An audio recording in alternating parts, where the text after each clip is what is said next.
My name is Sheena Sood, and I'd first just like to welcome all of us into this space.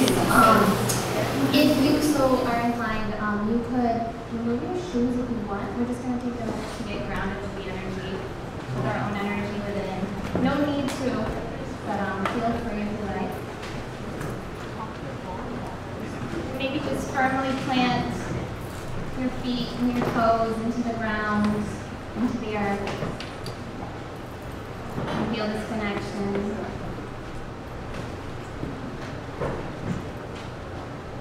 And if you gently want to just close your eyes, align your spine and straighten. Feel the connection from the rooftop and the ceiling, the sky, all the way down throughout your spine, through your legs and your knees, down to your calves, into your toes, all 5 on each foot. Feeling the energy within, feeling the present moment, and become aware of your breath. Breathe in through your nose, a nice clarifying breath. Feel it in your throat and in your stomach. And exhale with a sigh. Releasing any tension from the day and from any body parts within, aches or pains. And do one more breath similarly.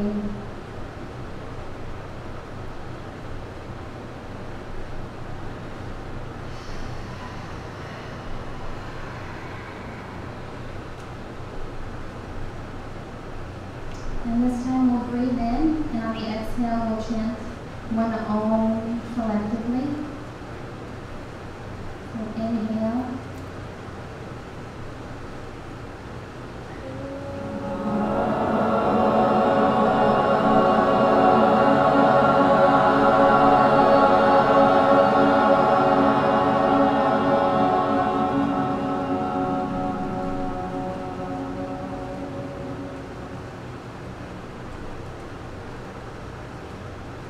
Continue to keep awareness of your breath for just a few moments.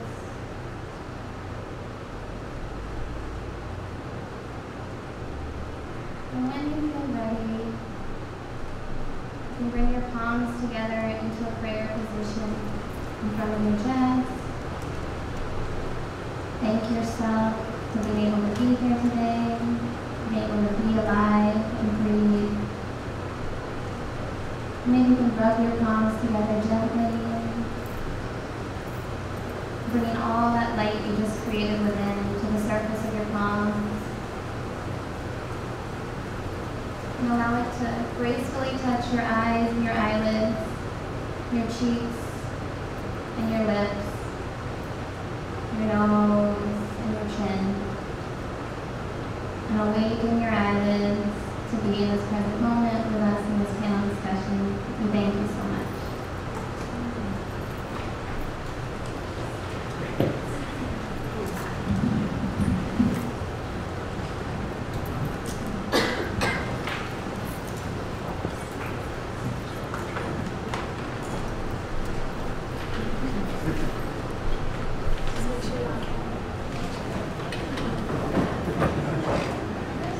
Hi, good evening, everyone. Take a look around. We all are, it's a beautiful crowd, and it's so important that we're here to have this conversation. It's a conversation that I've wanted to have since taking my first yoga training when there was white people wearing Indian clothing, and I had so many questions.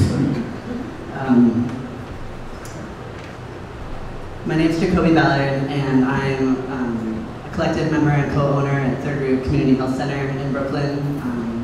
And we also just founded our nonprofit arm, Third Root Education Exchange, which is co-hosting this panel, along with South Asian American perspectives on yoga in America. And we're delighted to be co-hosting this really timely and important conversation And SAAPYA and TREE will only continue to grow from here. This event is part of TREE's ongoing series of Just Healing panel events, which will also feature a conversation in September with people that do prison abolition work and people that teach yoga and meditation in prison. Another very important and overdue conversation. We also have film series at Third Root as part of TREE and community health forums. So if you didn't get a flyer from TREE in the lobby, please get one on the way out. Also, if you didn't sign in the mailing list, that's both for SAAPYA, which is Rupa's gonna tell us more about what will evolve from here. And it's also for TREE. So if you're interested in more conversations like this, or you have further ideas, please get on the mailing list, get in touch with us.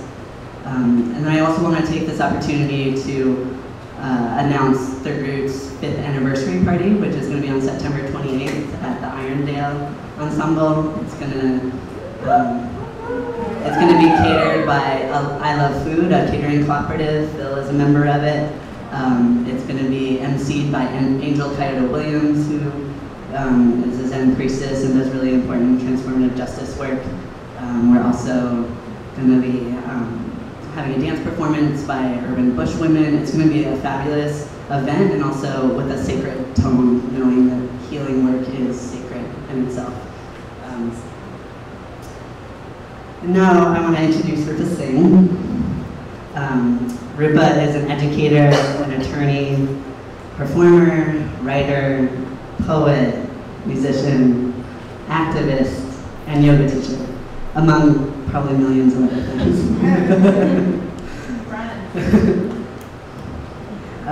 She's in the process of writing a book called Restoration on Yoga and Hip Hop, drawing comparisons between the two popular culture phenomena. She's a co-owner and collective member at Third Root Community Health Center. She's the founder of SAAPYA, and the response for this event around the country has been incredible, and it's going to continue and grow. And Rupa will tell us more about what might come next. And what I know from working with Rupa personally is that she's passionate, she's insightful, she's brave, and she's gentle. She prioritizes her healing and that of others as an integral component of social justice. And that's something that I continually witness and learn. And I'm grateful to be colleagues with you and to continue to teach each other. Thank you for convening and facilitating this panel. And I want to leave with a quote that you may have seen on the Facebook event for this event. Love yoga, but hate South Asians. We cannot run from the extent to which this is the moment in time we are in as Americans. We practice asanas and launch drones into Pakistan. We fuel a high-end yoga fashion industry, loving our Lululemon and supporting the exponential continuation of triangle factory-style disasters in Bangladesh. We love the one Indian doctor on our favorite hospital show, while hate crimes and shootings continue on Hindu temples. Patel Brother grocery stores, and South Asian cab drivers. We idolize spiritual South Asians like Deepak Chopra, but effectively weed out all but the most right-wing South Asian elected officials. But the science of yoga was created with balance in mind to help humans be unswayed by the tides of these types of extremes, balanced in the fray of life. So with that incredible, insightful quote, I give it over to Rupa.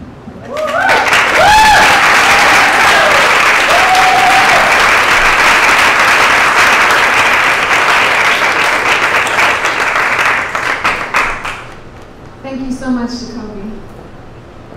Thank you so much also to you all for being here, to Third Root Health and Wellness Collective, to the Brecht Forum, to TREE.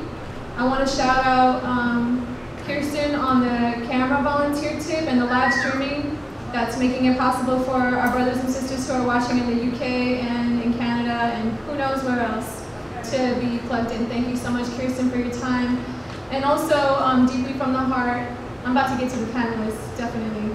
But deeply from the heart, I want to thank Catherine Wolf as well, a Third Root volunteer, who's just really been so so amazing on this tip. That's why we have our programs, and it's Prezi right here and all that stuff. So thank you so much, Kathleen.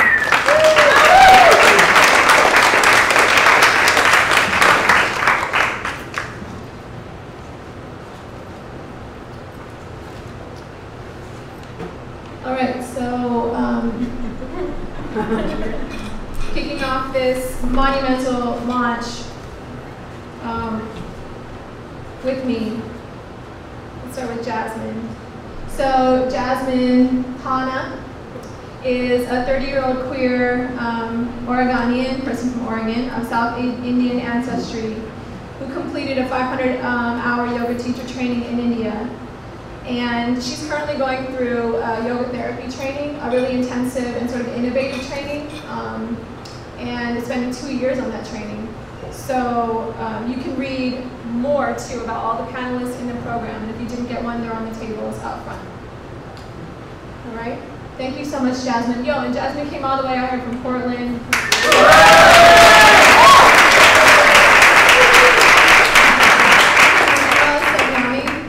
Welcome, Seema.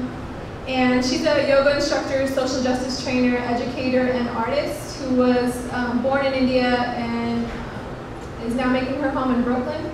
She attributes her mom's passion for seva as the strong influence in her career choices.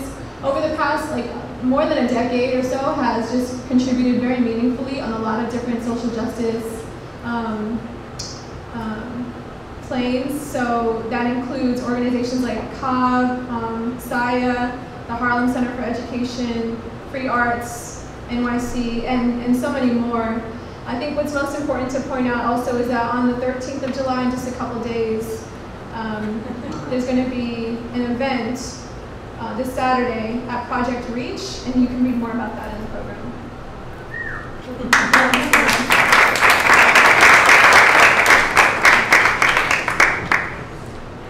I literally had to flesh out Malini's bio because she has that level of humility.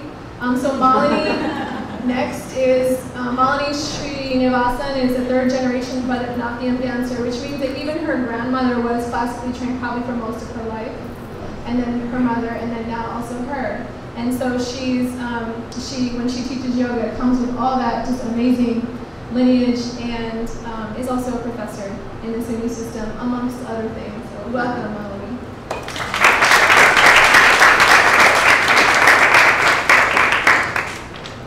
Sheena Sood, who's joining us from Philly, and who we just got back from India, actually, just a few days ago. Carries much love, passion, and commitment for the preservation of ancestral knowledge, holistic health, and social justice. So on multiple occasions, she's been to India to study under her Guruji at the Kailash Tribal School. She's doing a doctoral degree in sociology at Temple, and it's just manifesting a lot of important things, including a workshop coming up for girls specifically around decolonizing yoga. And so I think that there's some information on the table out there around that. So thank you so much, Sheena, for being here.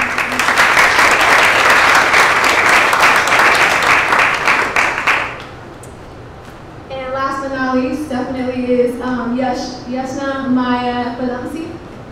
And I was just thinking that so many of us are probably connected with you in some form or another because of the way in which you hold national conversations online about health and wellness and sustainability for activists. But in addition to that, she's a queer femme who was raised in part by the U.S. South, learned yoga as a child from her maternal grandparents, is currently an organizer at Domestic Workers United, or events coordinator. Mm-hmm. But I'm sure handling a lot of things. Yeah.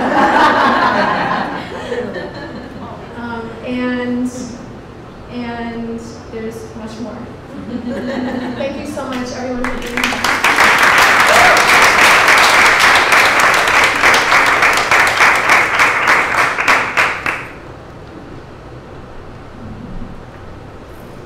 Just before we dig into the questions, which are so interesting, I want to share that we are currently online with this discussion, so that if you are the type of person who would rather multitask and be on your phone, that's okay. As long as you holler at us on Twitter at @SAAPYA, on Instagram @SAAPYA, and the fundraising page is up on Indiegogo, and I'll talk more about that later.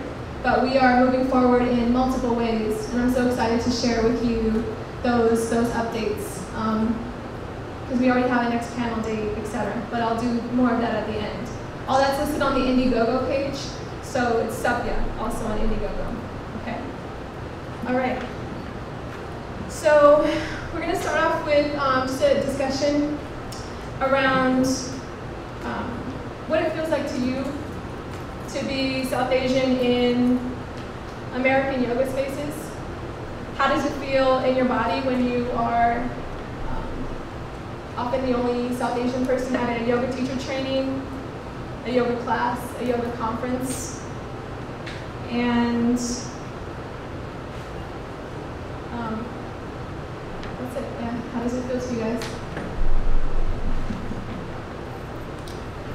It's really difficult. I have a lot of aversion to yoga. For probably like near 15 years I've been trying to learn yoga, and it's just, I get filled with anger, and the words are mispronounced, and I don't even know how to pronounce correctly what she's saying, but my ear and my heart says it's not, you know, there's a lot of disconnect.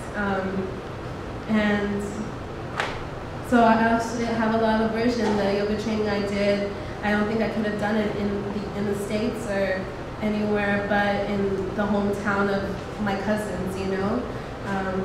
And so I think I have a lot of aversion.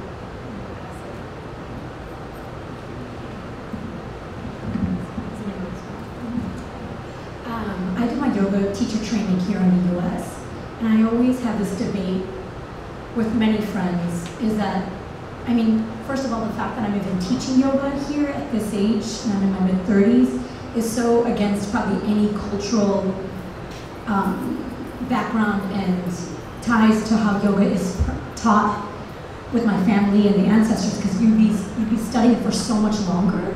So even this whole idea of 200 certification makes me feel like a fraud. Like, I had a very hard time teaching or wanting to teach it, because I'm like, oh my God, I am so not ready to do this. But then someone had taught me that, like, at the end of the day, and I guess I answered for myself, was my intention. What was my intention in doing this, and how I could kind of bring these two, or not two, but many questions in my head. And I'm still on that journey. But I know one specific thing going through my certification process here in the US, I definitely I was exotified in many ways, in the sense that I should know everything, because I'm Indian, and I should know this. So there was definitely not a diverse opinion that, like, India is just one identity, right? So it's this idea like we're all going to be Hindu, and we're obviously all not. And there's Muslims, Christians, you name it, Zoroastrian. I mean, there's such a diverse religion, religious aspect. And then also just the pronunciation. It felt very commodified. So then all my teachers and all the students kept saying, well, you do know how to pronounce it. You could, you should be using this. And it felt so weird. It felt so wrong. It felt grimy in a way. I'm like, oh goodness. But at the same time, I did know how to pronounce it properly. I did grow up hearing, not only, well, Hindi and Sindhi, but also Sanskrit in some aspects. So, move on. I think that has its limits. Well, I started practicing yoga in a room in rural India when I was volunteering at an NGO, and I had a book written by Krishnamacharya, and it was actually for children, and I was just on my own, and I still feel, that was how I first learned about yoga, and since it was for kids, it was this very intuitive, simple practice that I started with. And I still feel like every time I do yoga, I'm that person. Like, I'm alone in that room, alone in that practice, and very much alone in my body. So not alone in an isolated way, but in a solitude, just enjoying the solitude of the body. So when I go into yoga spaces, it's a little bit of a conflict. On the one hand, when I practice, I feel that solitariness. On the other hand, my experience in American yoga classrooms has been very fraught with culture, identity, sexuality, and strange things which I don't really enjoy as part of my yoga practice. So, in my teacher training, as a very simple thing, like when I would give classes as part of my teacher training, people would say, well, you know, you should play music from your culture. And I'm like, you know, I study music. If I played music from my culture, I'd be singing, like I'd be dancing, I wouldn't be doing yoga. Like, it made no sense to me why those things were connected in my body. Or people would love my stories. And I noticed that and I would tell them, like Virabhadrasana, who does that come from? And I know the story of Virabhadra as Shiva. And people would say, oh, I love that story, you're so good at telling stories, that's your strength as a teacher. And I thought, no, actually, I'm a good teacher. I don't just tell stories. And so it was frustrating to me that what I thought I was offering as a teacher was not recognized as my offering as a teacher. It was the things connected to how I look, which were identified and associated as my teaching persona. So, there it is.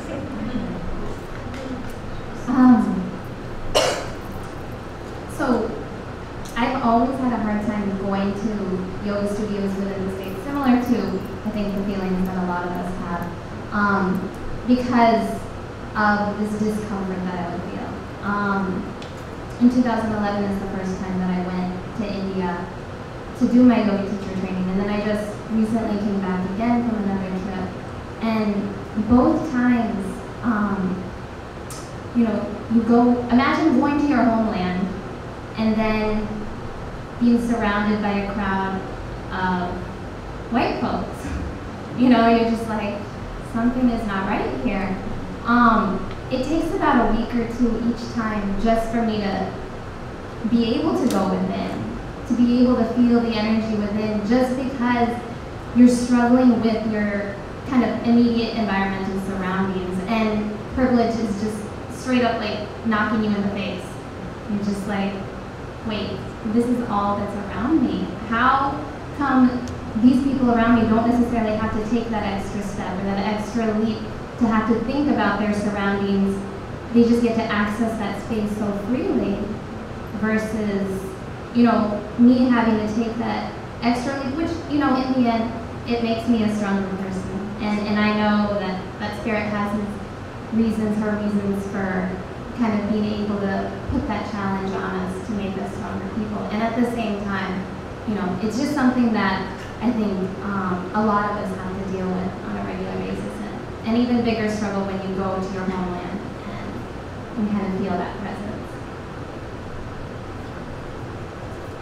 So I think one reason I practice yoga and one reason I keep trying to go to yoga classes is, as Melanie said, to drop into the solitude of the body and to have a chance to experience, to be present, and to cleanse and to heal. And so, and then, as Sheena said, it takes her 2 weeks sometimes, right, to be able to access that. So imagine going into an hour and a half long yoga class and having to access it like this, right? It takes a while to be able to do that, because going into these spaces, I automatically feel in question. I often feel watched. I don't often get read as South Asian, which is a whole other issue, which is nice sometimes to be able to hide in that, but then once it's identified, then the exotification demand is so present. But often what I do is when I go into a yoga studio, without even doing this intentionally, I scan the room and I find is there any other South Asian person here? Are there any other people of color here? Who would I feel safe with to put my mat down? Before we even start the class, right?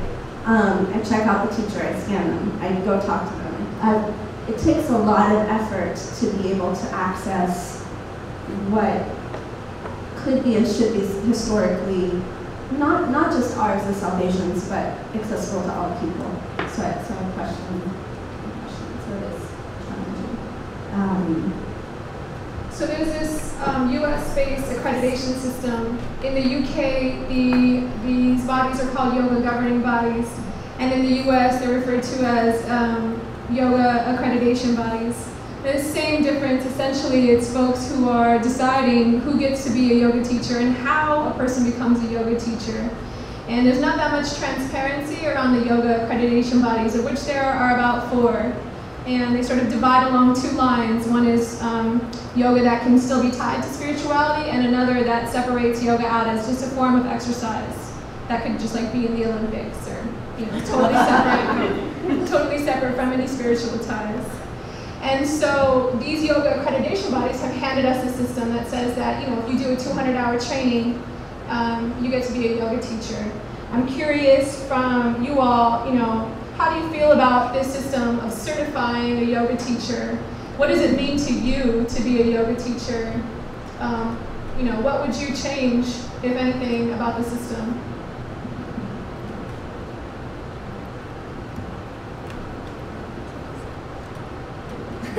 Wow, I'm getting mics from all sides. This will never happen again. So, as I said, I always think when I think about my yoga person, whatever, that person in that room with that book, because it's that being which resonates deepest with me, and that I started that training alone 15 years ago, and I tried.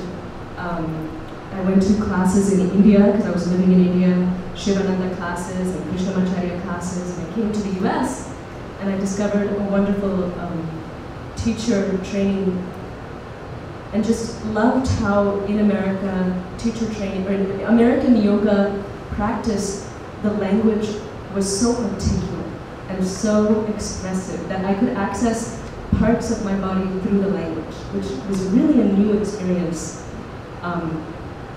And so that's why I started to do the teacher training, because that was so inspiring to me. I wanted to learn how to talk about the body in that way. And that was something I did not find in India at all.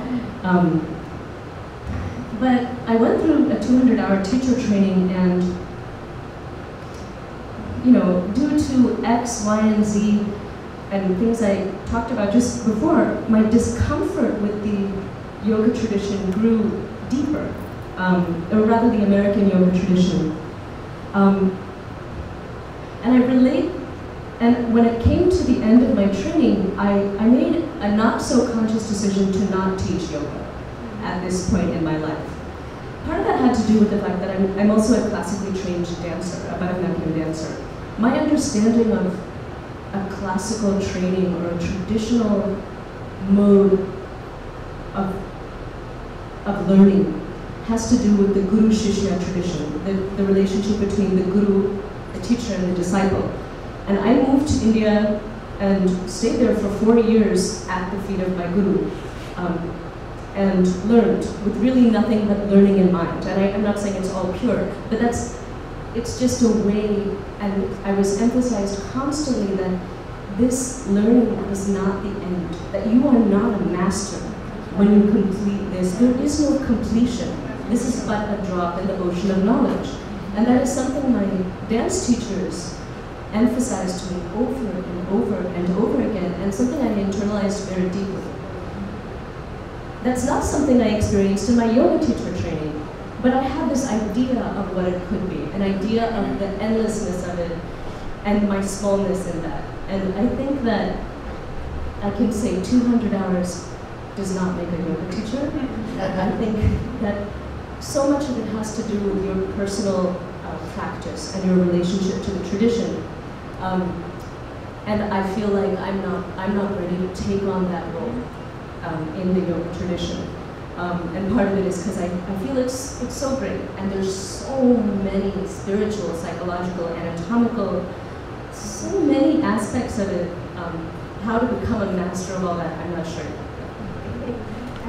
That really resonates with me about how this is an ancient practice that is so much bigger than us, and that it's a humbling tradition, and it's a lot to take on. It's a big responsibility. And I'm not sure how, but at some point, I felt like I wanted to take that on. And I felt like especially and I don't think I had words for it at this time, but I think especially in the United States, to be a South Asian American yoga teacher felt like a rebellious act. It felt like a pushback, and it felt like everyone else is claiming that they can do this, so I'm going to do this too.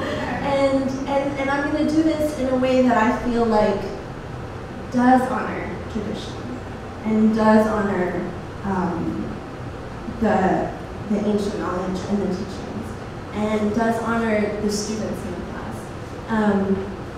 And I think I also take it on as a student that that I see myself in my yoga bodies.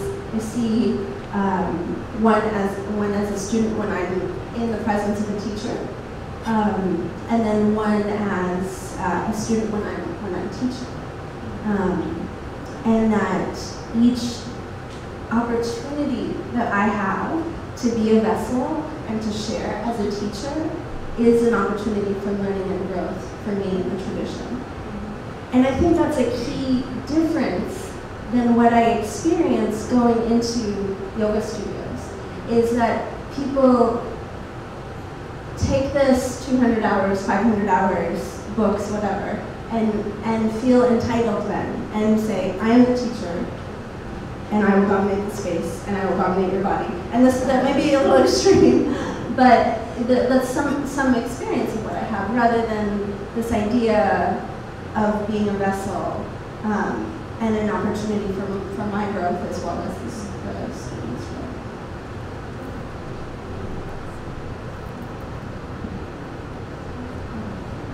I am going to speak. Well, I definitely agree exactly with what Yashin said. When I chose to teach, it took me a year after certification. And one of the reasons I actually picked the studio here was that the teacher was very humble, at least, about saying she didn't know everything, and that 200 hours was not enough. So that was at least not like, that wasn't a red flag. That was like, yes, that is so true, I agree with you, but I'll begin the path so I can teach here. But I definitely agree. I think that what brought me to finally teach was this idea that, again, it goes into intention. Why am I in that room? And definitely my ego is not in that room. And I think that's the difference that I see in studios and teachers. When people follow teachers, it's like they want to make a name for themselves. And that freaks me out a little, because that to me is almost un-yoga, right? It's like the exact opposite of the intention of yoga. So in fact, it shouldn't be about me at all. It is that I'm actually probably the most humbled, or I try to be, not to say that I am, but I try to be as humbled as possible in my journey and learning. So I think that's a big key, is that what I see the difference when I see, there are definitely studios, and I'm not going to name it because I don't want to even go there, but like the idea that, you want to start patenting names after you, which is crazy to me. That like boggles my mind that you would even do that. And then to me, the way I almost say is, don't call it yoga then. Don't bring it to yoga then, because I've been to classes where I'm like, I shouldn't have even called yoga, call it an exercise. Just call it exercise. Because when I come into that space, I'm expecting, it's like that union, right? I'm expecting so much more than just the body. And I think that's where it's hard to, like I'm very specific on who I try to follow and which practices.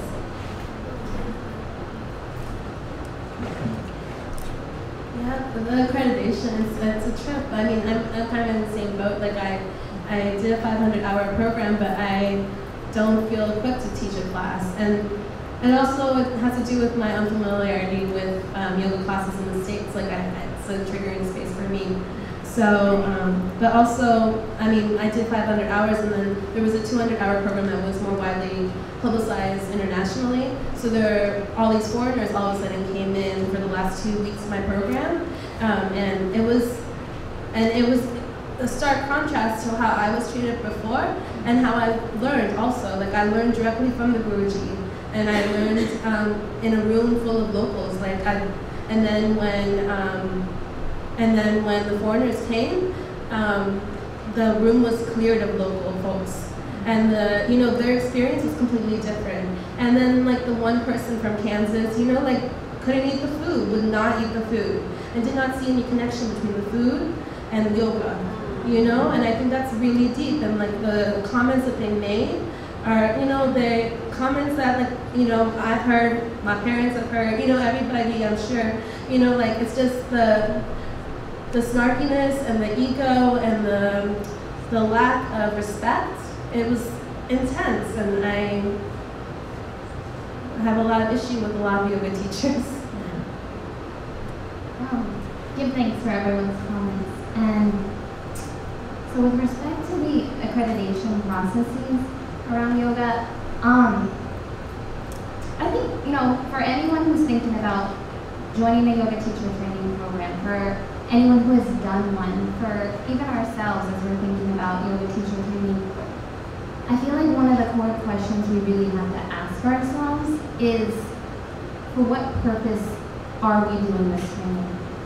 Are we doing this training to become certified, like we said, to become a master, or are we doing it for the purpose of yoga, which in my opinion is the attainment of spiritual peace, or to get to know oneself in a deeper manner, to get to know our purpose? And I think, the majority of people today, unfortunately in the mainstream yoga culture, tend to join yoga teacher training programs to be able to possess yoga, to be able to commodify yoga in this way that allows it to not necessarily be practiced in that purposeful, intentional way. Yoga, if, to me, if yoga is practiced with this rightful purpose, with the building of awareness amongst individuals, can build collective awareness, which to me is revolutionary, because that is just spectacular. Can you imagine in like masses of people practicing yoga who really have this intense awareness of self, in an intense connection with nature? And I think that's a question that most yoga studios are not necessarily putting out there. Are you doing this to understand yourself more deeply, to become in tune with nature? And, I think that speaks towards, the hierarchical system that is produced within these accreditation processes. What Sheena said just resonated in the way that, like, this idea of intense awareness of self, and what happens, I feel like, in a lot of the studios and certification and the teacher training is definitely that no one's really talking about identity and privilege or even the power that they have.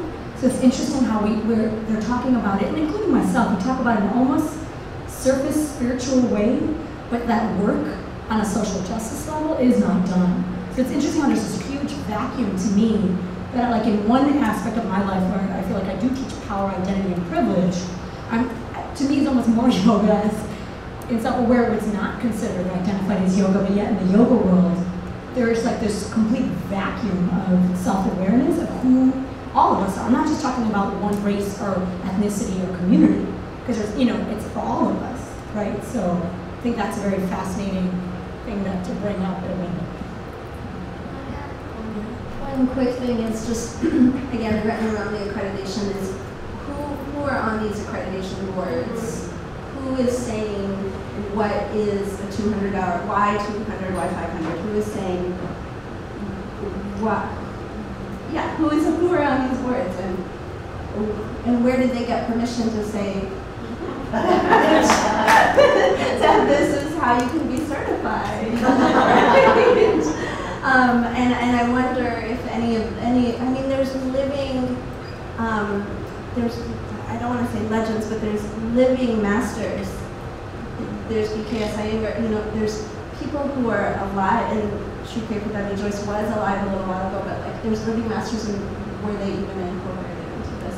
And not just the big name masters, but this idea of collective knowledge, that we each have collective knowledge, and are there any citations on this board?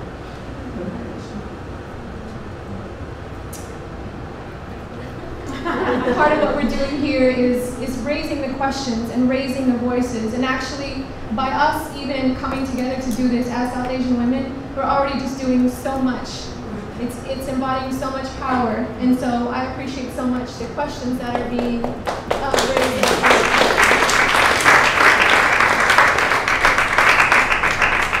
So building off of, I'm so tempted to go off of what Yashna was saying, but building off of what Seema was saying about, you know, there being just a myriad of experiences and not sort of wanting to name a studio or name somebody who may have come off in a way that was inappropriate. We're going to go to the next question around anecdotes. So we're going to do a little story sharing. I want to set the tone here and just say that when white folks, even white allies, and when black folks, even black allies, turn to South Asia, India, or yoga as a home, it's a very poignant thing, because when one is not at terms with one's own home, then adopting another home just doesn't go right. It's like starting a relationship after you just got off the last one. Like, you just got to give yourself some time to like settle with the last stuff so that way you can move on. And that doesn't often happen when we see what we see as South Asian yoga practitioners in America. So I want to really ask you to dig deep, to feel safe, that this is a safe space, not necessarily around naming names, but around claiming your experience, you know? So sharing some specific anecdotes that highlight the sorts of things that we've been talking about in more, even in more academic terms. So making this personal with some anecdotes. I've reached for the mic from Melanie. So yes, eagerness. I think when you're talking about resonating with home, that's one that stands out to me. When I was in India, this happened just at the end of May. As part of the yoga teacher training, there was an additional sound healing course that my guru was offering, and some of us were a part of. He was actually talking about mantras. Mantras are words of power. Words of power that you can invoke in spaces when you're doing a healing.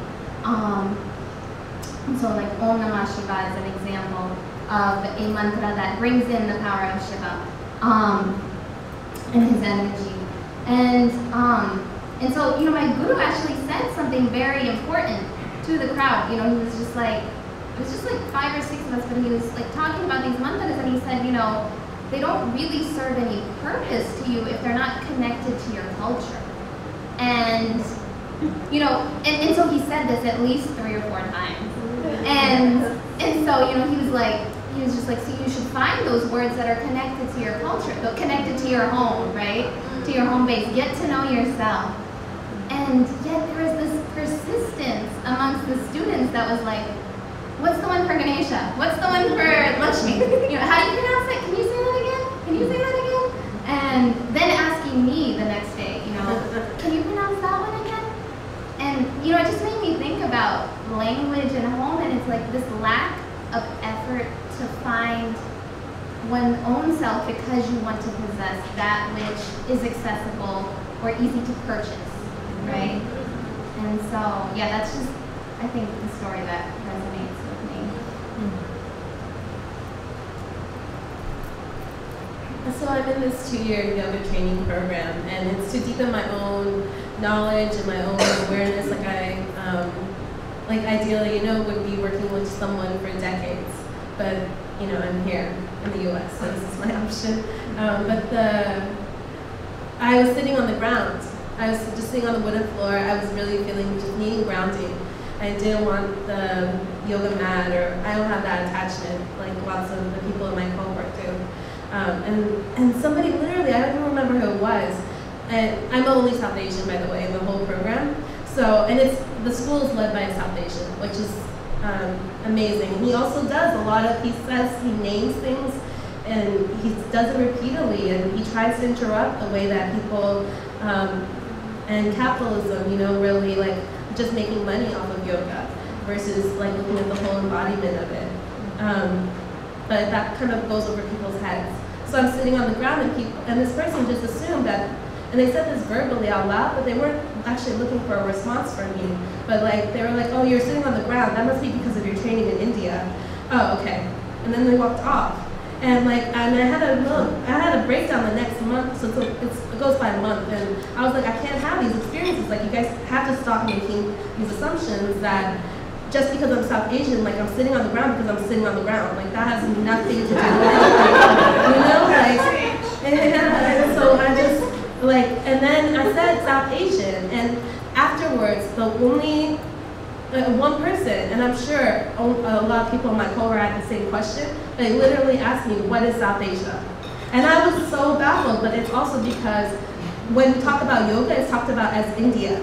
And then we talk about it, what we know as of India, as the borders, and really like yoga came from the Indus Valley, that's Pakistan, you know, like that, it came from all of, and you know, like yoga, I'm sure it's present in Sri Lanka, I'm sure it's present in Bangladesh, and Nepal, and all these other places, but it's always just named as India.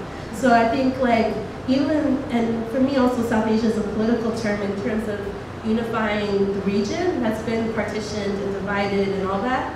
And so there's just a divide, you know, like between awareness of even where this comes from. And you know, this person I think even went to India and all that, but you know. So that brings to mind, well, one is that, yeah, I don't even identify as being Indian. I'm actually Sindhi, which is technically in Pakistan. So that's already like a whole history lesson in itself that I rarely ever want to go into. So I'm like, I don't even deal with that, so I'm not going to go into it now either. But that's always such a diversity of even saying you're Desi or South Asian or Indian and all that that comes with it in history and ancestors. But it was interesting, so I always feel very un-Indian because it cracks me up. So a lot of studios want to do this whole, which understandable, community building. So they do these, or they try to, kirtans, which is like the devotional songs, exactly. I know, I see some people shaking heads. And they don't think kirtan, it's like kirtan, so it always takes me a while to understand what, it's like, okay. And so I'll never forget, so at my studio, I remember they're like, oh, you can lead. I'm like, are you kidding me? I'm like, I hated shit growing up, I'm not gonna lie. My parents, I mean, this was our church, right? They forced me to go to this, and it would be 4 hours of singing. I mean, imagine, and you're sitting on the floor, you're a kid, like, this is not like, it was fascinating to me that like, this is a whole thing, but I'm like, and so I shared that story because that was a very real, personal experience that happened once, but throughout growing up, because my mom was very religious. So my sister and I, so I would share this funny story because I thought it was funny to me. I'm like, my sister and I learned sign language to speak to each other so we could keep ourselves amused. We were not feeling 5 hours of like devotional songs of call and response. And I'll never forget everyone stared at me at the certification room because they were so excited. And I get it, you know, passion for music. I'm not trying to take that away. I love music too.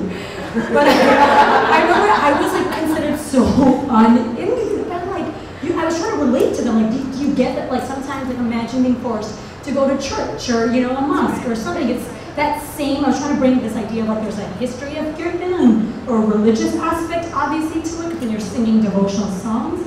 So that was just kind of a funny anecdote, I guess, of being probably the most un-Indian apparently to them in that room. But, yeah. I have 2 quick anecdotes. One is story around exotification, which is so when, again, I don't normally get ID'd as someone from South Asia, but when I do, then everyone's very excited. And then, you know, yeah, there's probably a lot there.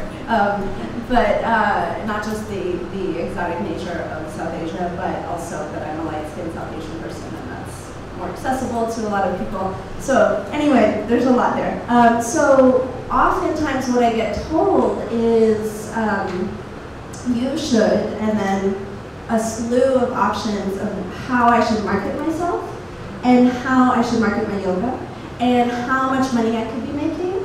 And just by using my culture, my beautiful culture, to get ahead. And that's just appalling to me. I probably don't need to explain it to y'all, but it just is so counter to what the idea of yoga is.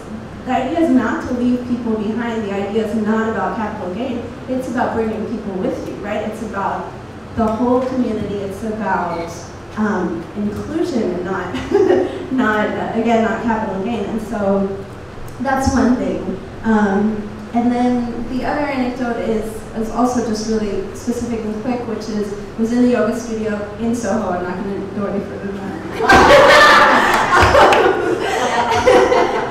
And the teacher I identified as a white male person, and he went around the room touching everybody, and especially the women. And so this might not necessarily relate to the South Asian angle, but I had to keep my eyes open the whole time, and I could feel him, and I could feel him wanting to come near me and touch me. And I was just like, I just put out as much energy as possible to be like, stay away.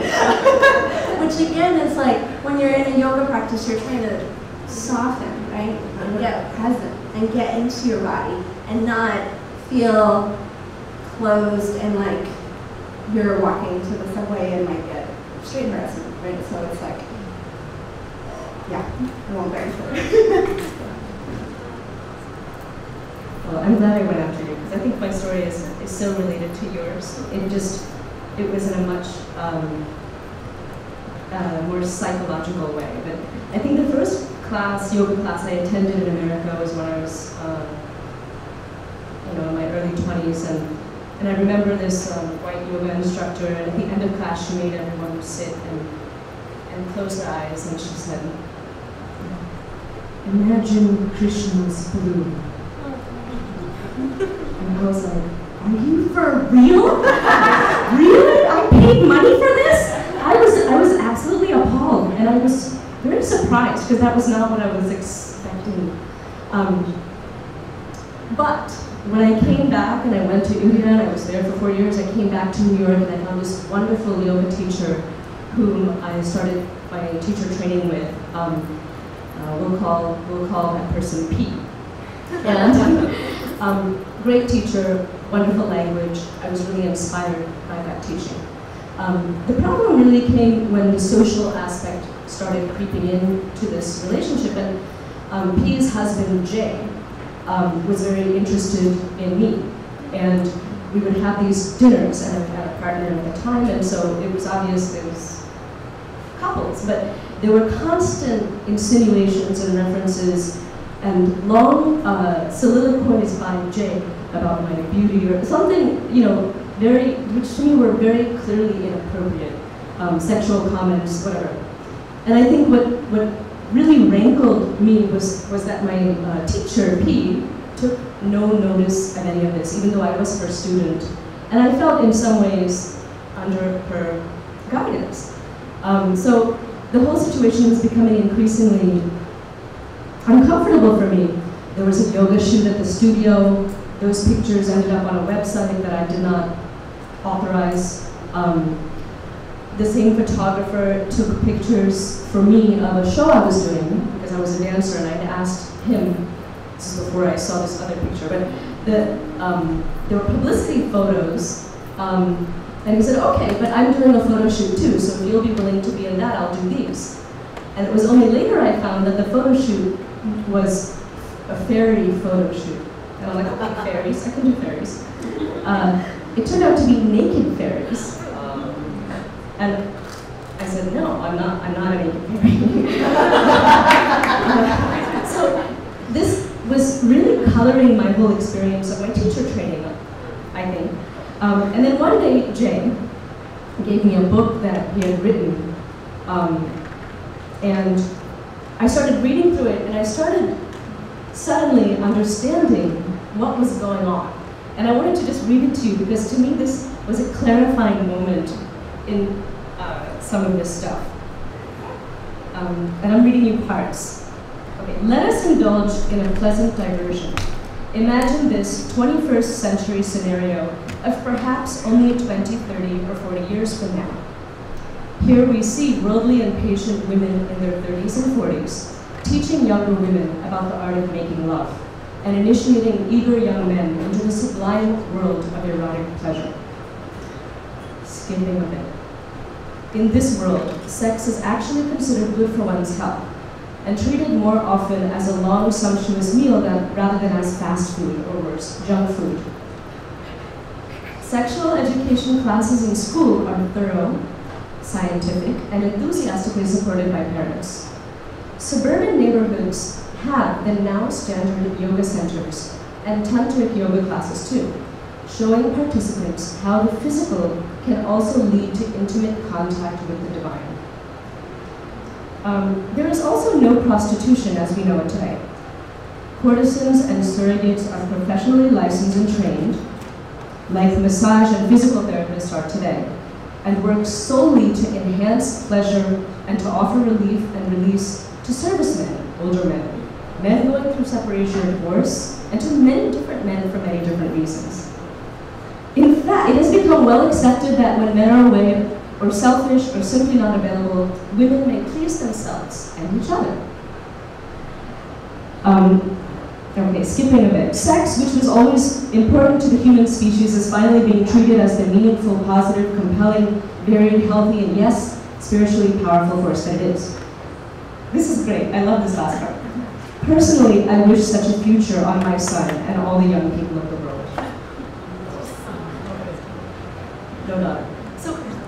I mean, it's hard to really pick that apart in terms of how much is offensive about that, completely heterosexist, and the mention of courtesans, because I practice a dance which was practiced by courtesans who were brutally removed from their positions and disenfranchised and celebrated in this 21st century fantasy, made me in a way understand what was this cultural context in a way, or this fantasy that I was walking into without my knowledge. And this, well, I'll leave that to you. It's a testament, again, to the strength of this group of women that we are being lighthearted in this moment when we are talking about essentially non-consensual moments of being hypersexualized, of being othered. These are non-consensual, deeply triggering, and these are moments that are not unlike, so for example, when young black people in the South were coming into establishments to desegregate those establishments. Imagine the kind of hate that would be aimed towards them. This hate is not unlike that, and so it's the kind of hate that could keep us out of this field, and by and large currently does. So thank you for being strong enough to share what is actually, can be quite painful and silenced. Moving on. On July 1st, a decision came down in a court case in Southern California called Sedlock versus Baird. And that decision was ostensibly a win for yoga practitioners because it was a decision that allowed yoga to remain in Southern California public schools in a town called Encinitas. The decision was based on the idea that yoga does not endorse or inhibit religion. The language of the case is somewhat disturbing because there are so many layers around the degree to which the court had to recognize yoga as separate or severed from South Asia and South Asian culture and lineage in order to keep it integrated in American public schools. So there were statements like yoga is more American than it is Indian now. There were statements like yoga is simply a form of exercise just like aerobics. These were also statements given by experts. I'll say one last thing and then I'll ask the question.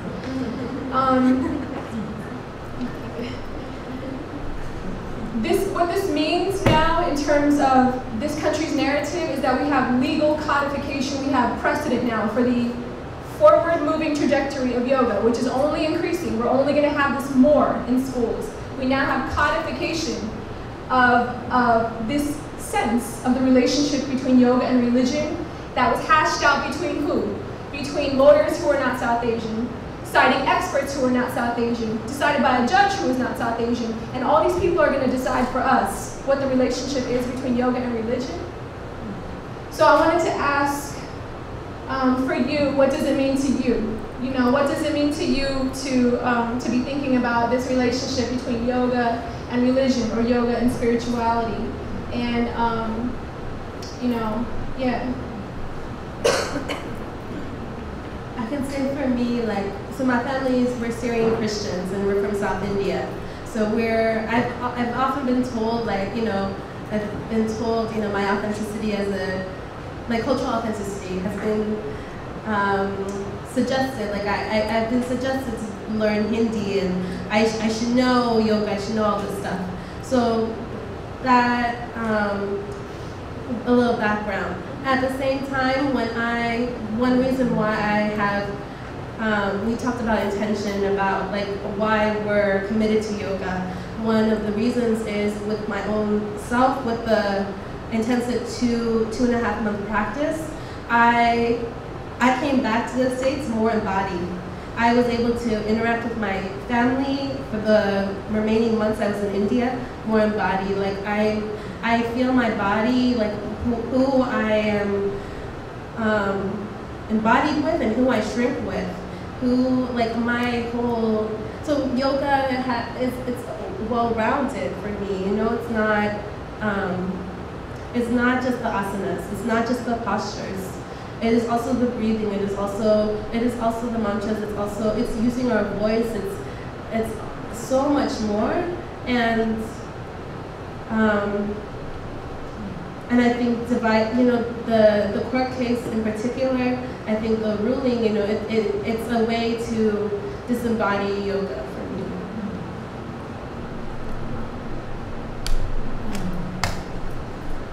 Yeah, I always have so many mixed feelings. A very personal journey. Yoga, it's interesting, has connected me more to my religion and my family, because, I mean, even that anecdote, it's funny, but it's kind of true. We didn't really like going, or I, not we, speaking for my sisters here, but I did not like going to the temple and listening to bhajans and all the stuff that my mom was really interested in. So it's interesting as a South Asian part of the diaspora, how it's interesting that I actually have used yoga to connect me in a way to my culture and community that I was not connected to my mom and my ancestors, and the language, and even the whole idea of like Vedic and speaking Hindi and so forth. We didn't speak Hindi at home to begin with, and not that it's in Hindi. But so that's one very personal thing. But then it's interesting because I do teach yoga. So I teach at a women's empowerment program called Sadie Nash, and it's an after-school program. And I actually do teach yoga, but it's interesting because I'm trying to think, do I teach it devoid of religion? It's so hard because it's so integrated with me that, like, I will always say Om, but I'll say the meaning behind Om, and I'll say the meaning and how it was said and how it was taught to me. So it's very personal. So I try to be very transparent that this is my interpretation, this is how I was taught. And in fact, I never say Om once, I say it 3 times because it's about the individual, the community, the universe. And so I try to do it in a way that my dad and my mom, and like what I've heard in priests and all that passed down, are just even heard in temples. But at the same time, I also know that, to me, yoga is not tied just to Hinduism, right? So it's fascinating to me because I think what Sheena was kind of speaking about, the idea, like what your Guruji said, this idea that if yoga is a discipline and it connects you more to yourself as well as to your religion, then whatever religion you are, if it just connects you and brings you closer to this whole union, then you're practicing yoga regardless of what religion or non-religion, if that makes sense. So, yeah, so, I don't know, it's weird, that case, I'm excited that yoga is so, because I do teach it in schools, but at the same time, that whole language is so problematic. I keep going to this.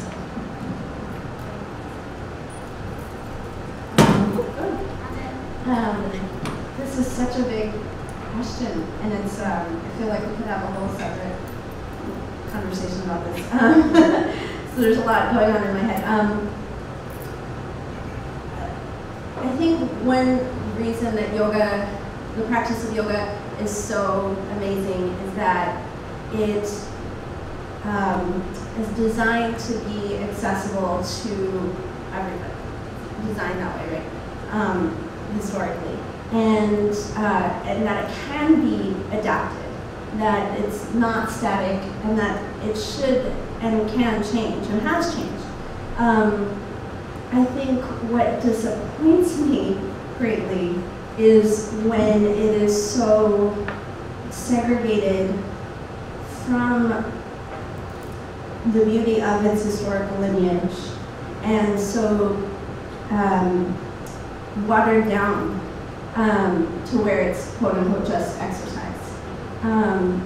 The science of yoga is of just by practicing, if we're just talking about the asanas, just by practicing the asanas, there's so much happening inside of our bodies biologically as well as energetically that whether you like it or not, this is my opinion, whether you like it or not, stuff is happening. You are connecting the spirit. And I think that's the beauty of it. And that the body is a way that we humans can have access.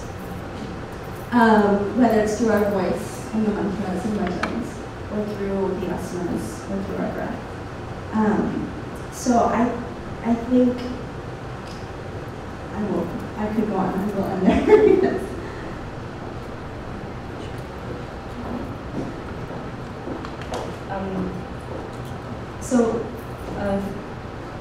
In my practice of yoga, it's definitely a spiritual one, and it's also a sort of antidote.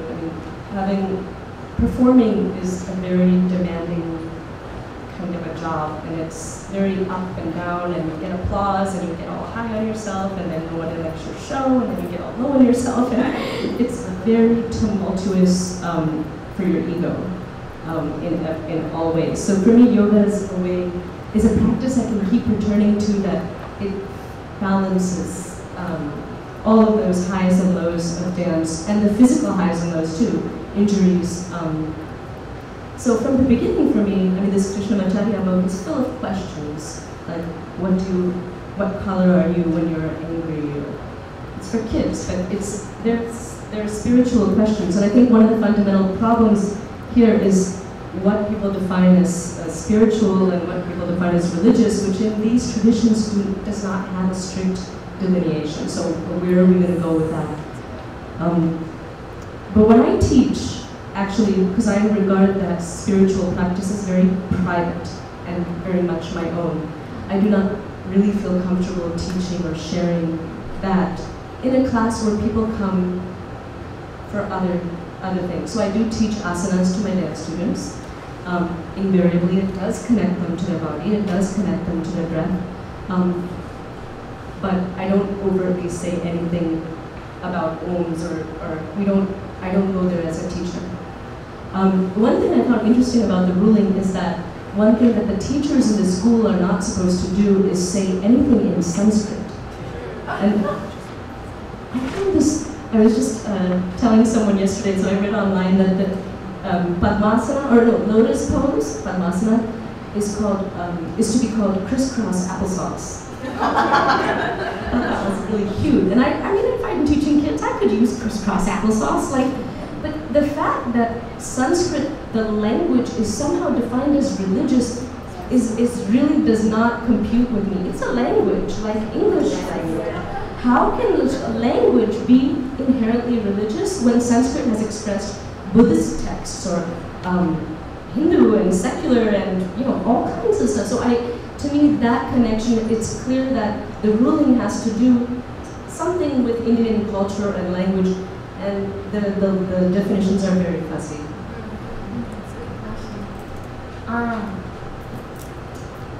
So to echo off of that story, I mean, something I was thinking about is, does anyone remember in elementary school, did y'all ever do Secret Santas?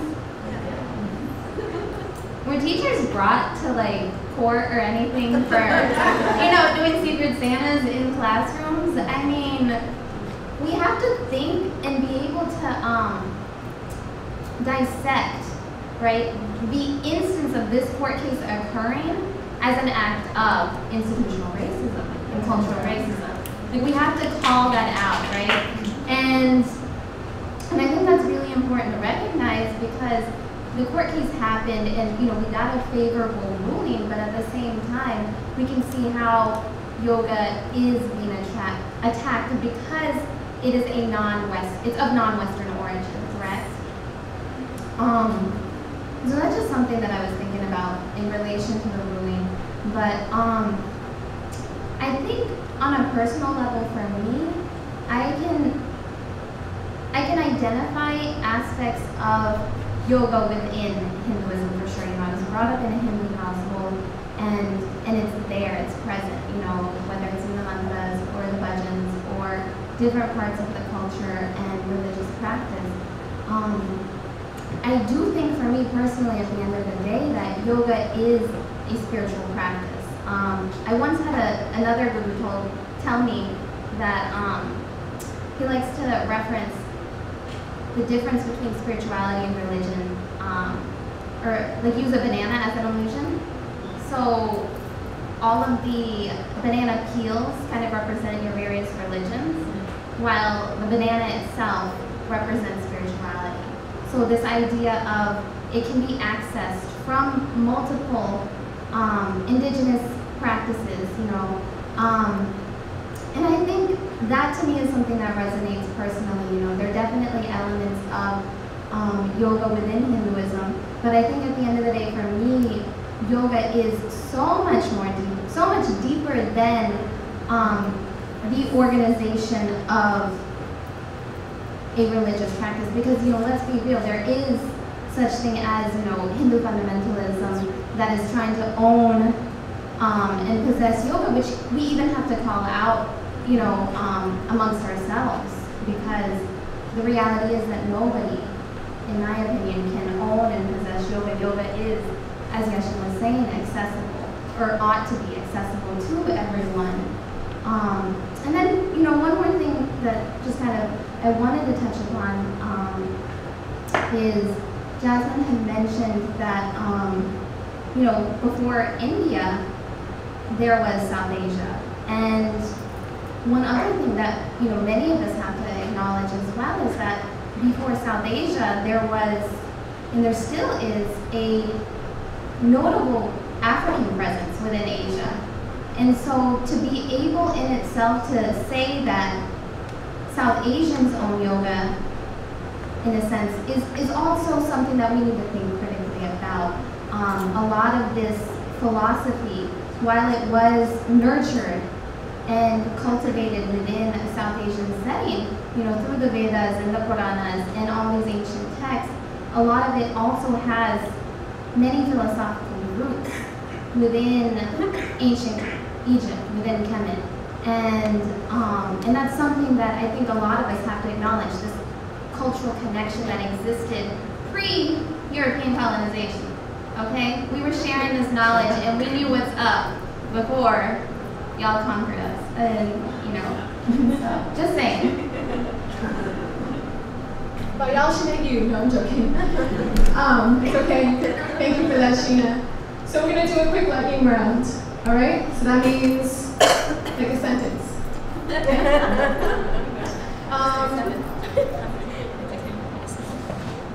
So, how do you feel about pronunciation in classes that you go to? It's often wrong.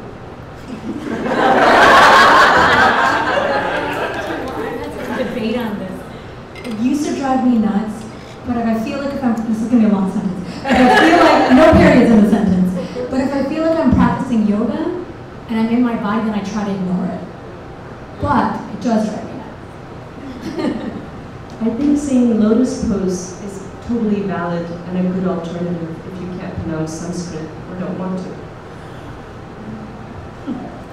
Try to simultaneously open and close your ears all at the same time. I agree with everything that was just said. All right, so that being said, piggybacking off of that one, how do you feel about about the sort of Western norm practice of teaching yoga that has people who didn't grow up speaking Sanskrit or whatever language they're accessing, citing these very long Sanskrit names for poses. How do you feel about that as a norm for yoga teaching? Awkward. I think, again, it comes from where does that come from? And if it comes from a place of entitlement, then that should be questioned. And if it comes from a place of curiosity and linking to lineage, then great. Do you mind repeating the question? Yeah, so there's a normative practice of how people teach yoga in this culture, and one of the norms, so a mat is one of the normative practices, having this rubber mat.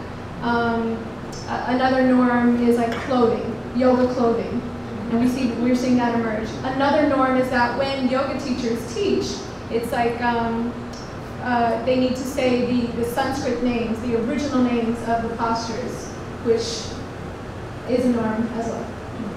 How do you feel about that if it's somebody who sort of doesn't otherwise access that language? Yeah, I guess I feel awkward about it too, in the sense of, kind of what I was mentioning earlier about these words of power, in the sense of the way in which people want to possess them and use them, not necessarily with an intention of keeping healing and holistic healing in mind. A lot of times I think people just need to ask themselves and reflect and say, what is my intention in using this norm? I don't think of this actually as such a political issue. I really feel like Sanskrit is so much part of the yoga tradition, and it's part of how the tradition is passed on, and it's very similar in dance. But I do think as a teacher, what the most important thing you can give to your students is your own authenticity, your own trueness. And if you are not comfortable with Sanskrit, if you really don't know what that language might or should or could sound like, then I don't understand. I think learning it is one thing, using it in your teaching is another thing. I would say ditto for both of those comments. It's the authenticity and then also the intention. So to me is that if you really took the time, even for myself who grew up hearing this language, I still doubt if I'm pronouncing it properly. And I question myself, like, oh, I'm always being corrected by my cousins in India, like, oh, you could have said that better. It's like, great. So like, if I'm at this, so if I'm also questioning, then I hope that they question as well. So the intention, like, if you have the knowledge behind it and you really want to share, then just take the time to learn. Ditto. It's like it seems like it comes from a place of entitlement, and it doesn't seem authentic. And if those aspects were reversed, it'd be different. Can I just say one quick? So just to add to this is that I think there's also a question around like accessibility to who has the access, the time, and the resources to go study Sanskrit and to go study yoga traditions, and again, just questioning why isn't it more people who look like us and more. Okay, last in the lightning round is, so recently there was a website that was released, and it's called Decolonizing Yoga, and I wonder for you what it means. I wonder for you what it means to you, this term, decolonizing yoga. And just for transparency, the website was created around the boycott of the Yoga Journal Conference that happened not that long ago, like a year ago. And it was the same group of people who were mobilizing around that boycott because the Yoga Journal Conference happened regardless of a strike that was going on at the hotel at the Hyatt in that moment. And so the Yoga Journal Conference crossed that picket line to have their conference, and then a bunch of folks protested with signs. It's like, I'm a yoga teacher, I don't agree with this, and we're doing yoga outside on mats. And so one of the women from that, a white queer woman, went ahead and started this blog called Decolonizing Yoga. Just one more thing on that is that the blog doesn't really feature South Asian voices. So what does it mean to you to decolonize yoga? So I think it's a fascinating term, and I think it's a term that we should explore. I didn't actually use the term decolonizing yoga, but I did write an article called Reclaim, and talked about how yoga can be used as a tool to decolonize our bodies and our experiences, and by our, I mean South Asian peoples, so South Asian diaspora. So in terms of, so I can understand yoga as a practice to decolonize our community. I'm not sure what decolonizing yoga looks like, and I think maybe what we're doing tonight is one example.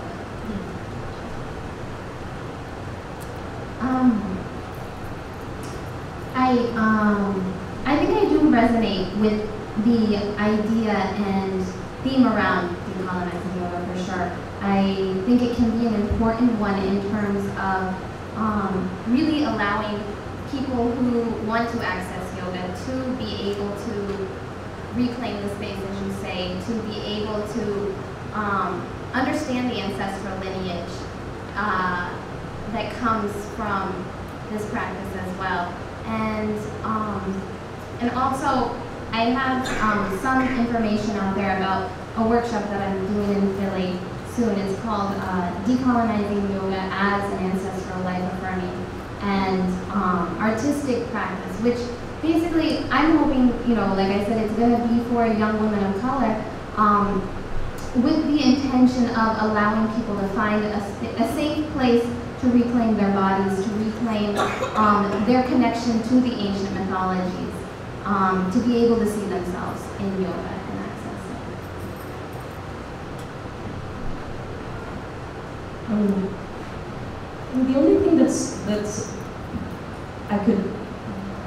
I think what we started this conversation with about recognizing one's humility in the tradition, especially as a person who teaches and is therefore regarded as an authority, to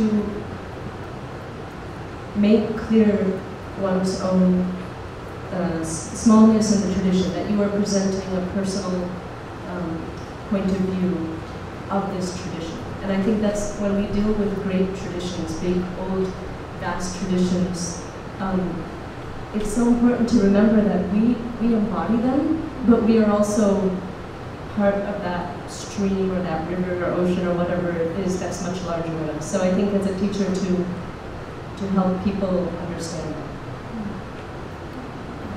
I feel like that word just gives me a lot of questions. Are you going to put like who has access, who has power, who's even colonizing whom, who's even using those words for what person? I just have a lot of questions with that.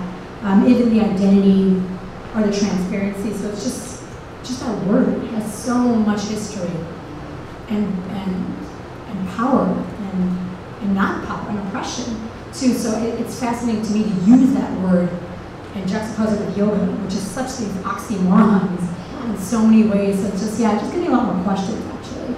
And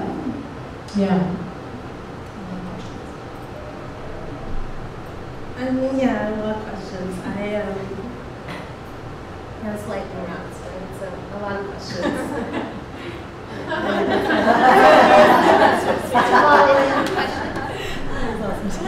On that note, I just want to make use of one of the slides that's up there. So it'll come up again. It's a stat slide on yoga Journal itself, which Catherine and I chose to focus on. Here it is right here. So from a survey of over 2 years worth of yoga journals, which were generously lent to us by Emily Kramer, there were no South Asians on the cover, not once. And there was no content that was attributed to a South Asian author from what we could discern by name. And yet, basically 100% of all the content was derived from South Asian cultural lineage, cultural and theological lineage.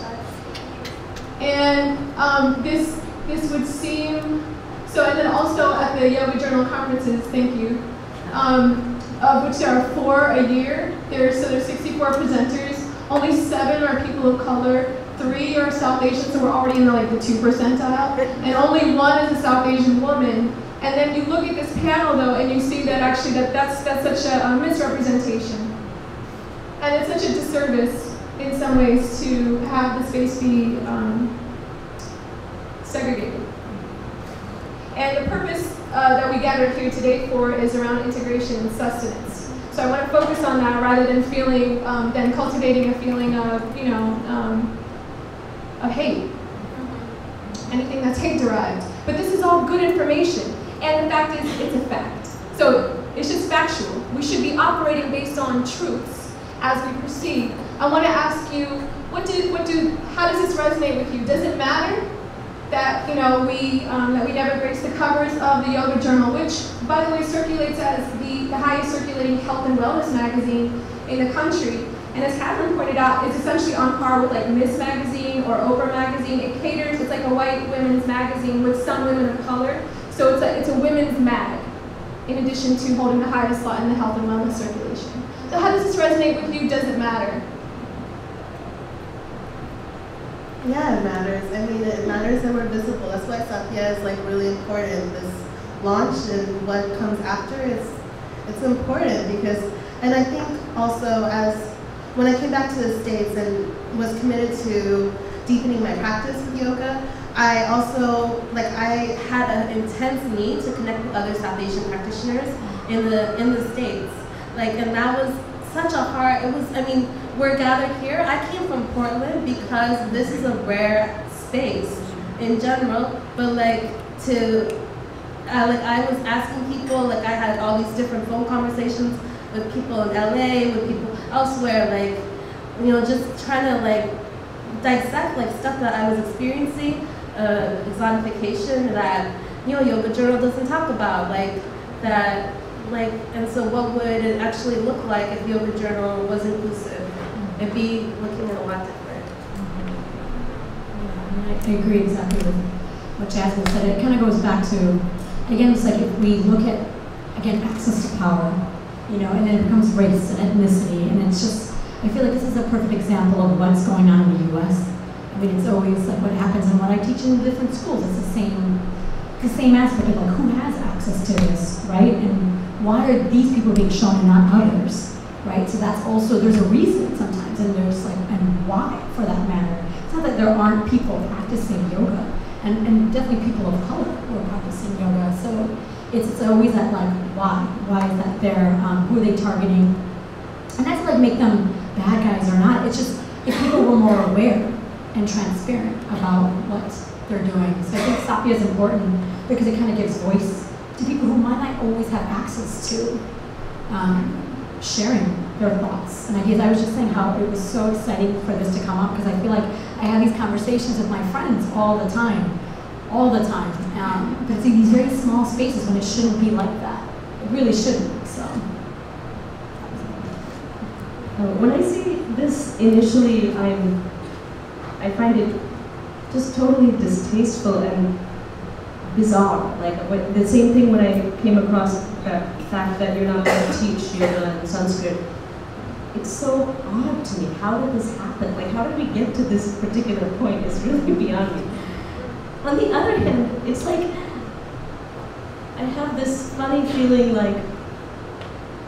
that there's this yoga ladder, and people are somewhere climbing this ladder to yoga visibility and being on the cover of a magazine. And as many people on this panel have expressed, it's so the antithesis of why we practice yoga is to climb yet another ladder when we're climbing ladders in the rest of our lives all the time. So part of me is I'm glad to be on this, less visible yet perhaps more effectual place. So it's a very contradictory feeling. Thank you. My only comment is going to be that I think I have a fundraising idea. An anthology of South Asian perspectives in yoga in America. That's for me possibly more of a positive, affirmative way of thinking about and reading about, what it is that we envision as yoga. Because, I agree with Melanie in the sense of, should we even aspire to be on these covers? Yes, we can critique them. They are a fact, and that is so important that we talk about it. And at the same time, is our response going to be a response to that, or is our response going to be something more positive and something that we want to hurt? My thoughts, as they often are secondary to my feelings right now. I think, I know this, but then like seeing the numbers, and then I just felt myself drop into my body, and like really sitting here with y'all, like this is really special, and different. So I'm just really feeling that right now.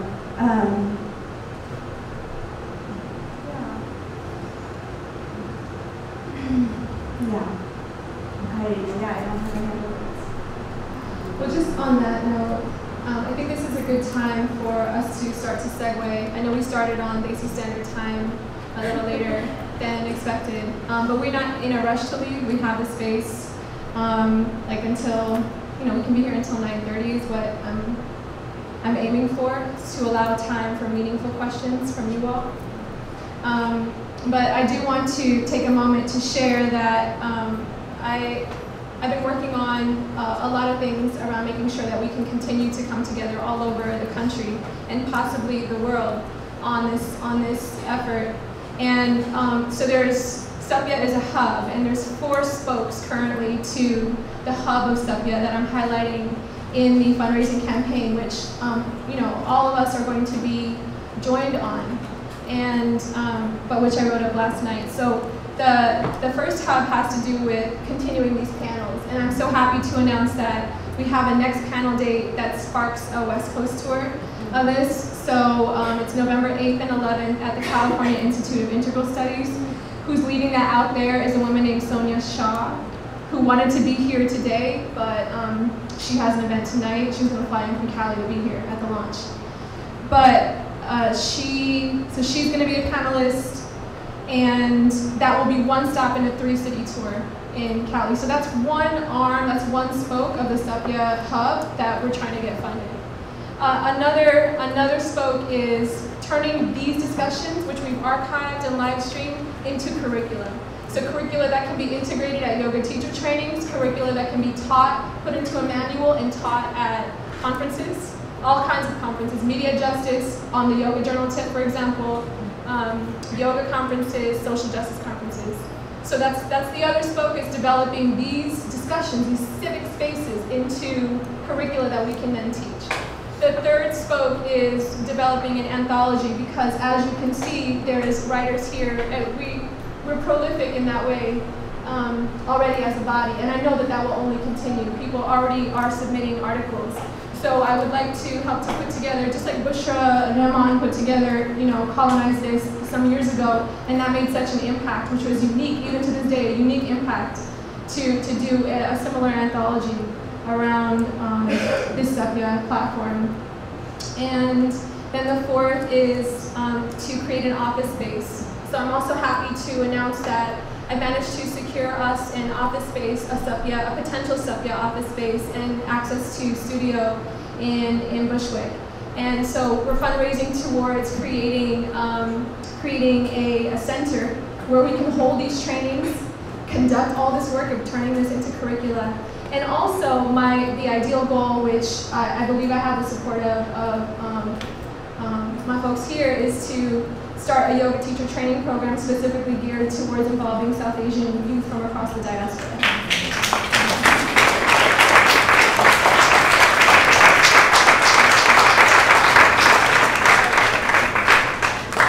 So that's 4.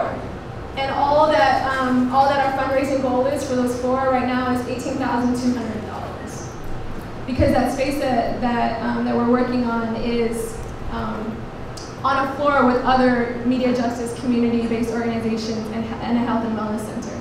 So it's geared towards us having the chance to be able to build together with Carlos, for example, who used to direct People's Production House, and other important organizations. So $18,200 is not that much to do all that shit. So I really ask you to help to galvanize us to continue this. And with that, I want to open it up to the panelists to say like a last thing that you want to make sure that you stay, and then we'll just send it out to the audience.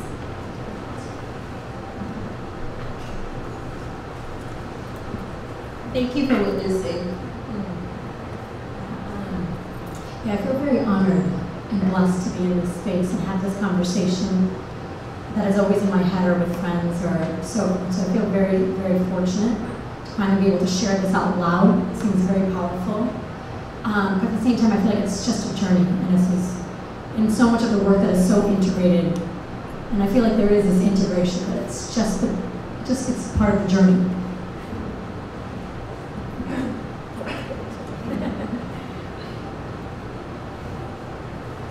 I think as yoga practitioners, as a dancer, so often we're bodies, and it's actually very rare that we get to express what goes on in the mind. But the whole idea of a yoga practice is bringing those two things together, and so I think it somehow feels very apt to share this with you all. And I'm really happy to meet all of you, and so glad to see all of you here. First and foremost, giving thanks to Spirit Most High, my enlightened ancestors who I feel, through me, present in this room, and to the gurus whose feet I've been able to sit at. I think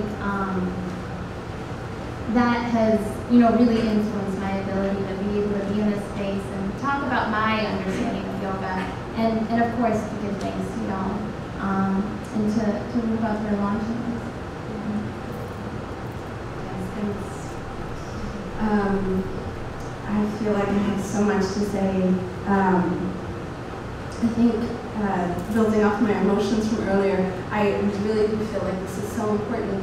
And I knew that coming in. I think it's just like hitting me kind of hardcore right now. We spoke earlier about exclusion, and that it feels like a moment of a dam breaking and possibility of more people being involved, which is really beautiful. And that I really have a sense that this is beyond our panel, that there's a lot of wisdom right here. And that there's a lot of knowledge right here in this room and on the live stream and beyond. And I'm really excited to hear what else is out there. And to build on that, and that our liberation is tied up with yours, right? And so that this is not actually just about South Asian American participants in yoga or South Asian American women in yoga, but about like really what is access to yoga and what is accessibility to yoga.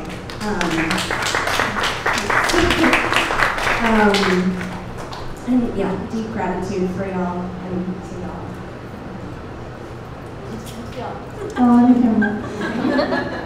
So, we're going to open it up for questions, and please do take a mic so that the folks on live stream and later on who view the archive can hear you. Hi, thank you so much. This is wonderful. I feel like I've been waiting for this conversation since I was 15, 18. So what I'm thinking when I'm watching all of you, it's just like great to see just your bodies, your voices, just everything feels really good. But I'm thinking about all of us, all of you, and myself being a woman and how I'm connecting to that. I'm also thinking about how my life has been really loaded by both expectations of body and of cultural bearing, all by women, whether it's like aunties or like white girls that I went to high school with, and I just like wonder what your role in that is. I mean, clearly I know that like you said, this is about more than body, but not only are those just white women on the cover of those journals, there are white women with particular skin tone and particular shape. And you know, yoga is like, it's like a trope in romantic comedies. It's like where people meet to like date and fall in love. So there's just like a lot there I think in terms of expectation of improving your body, that I think is also, I'm kind of curious about just like some internalized misogyny places like where are men for us to, like what do we expect of men? So, I don't know if it's a question, but it's just what comes up for me.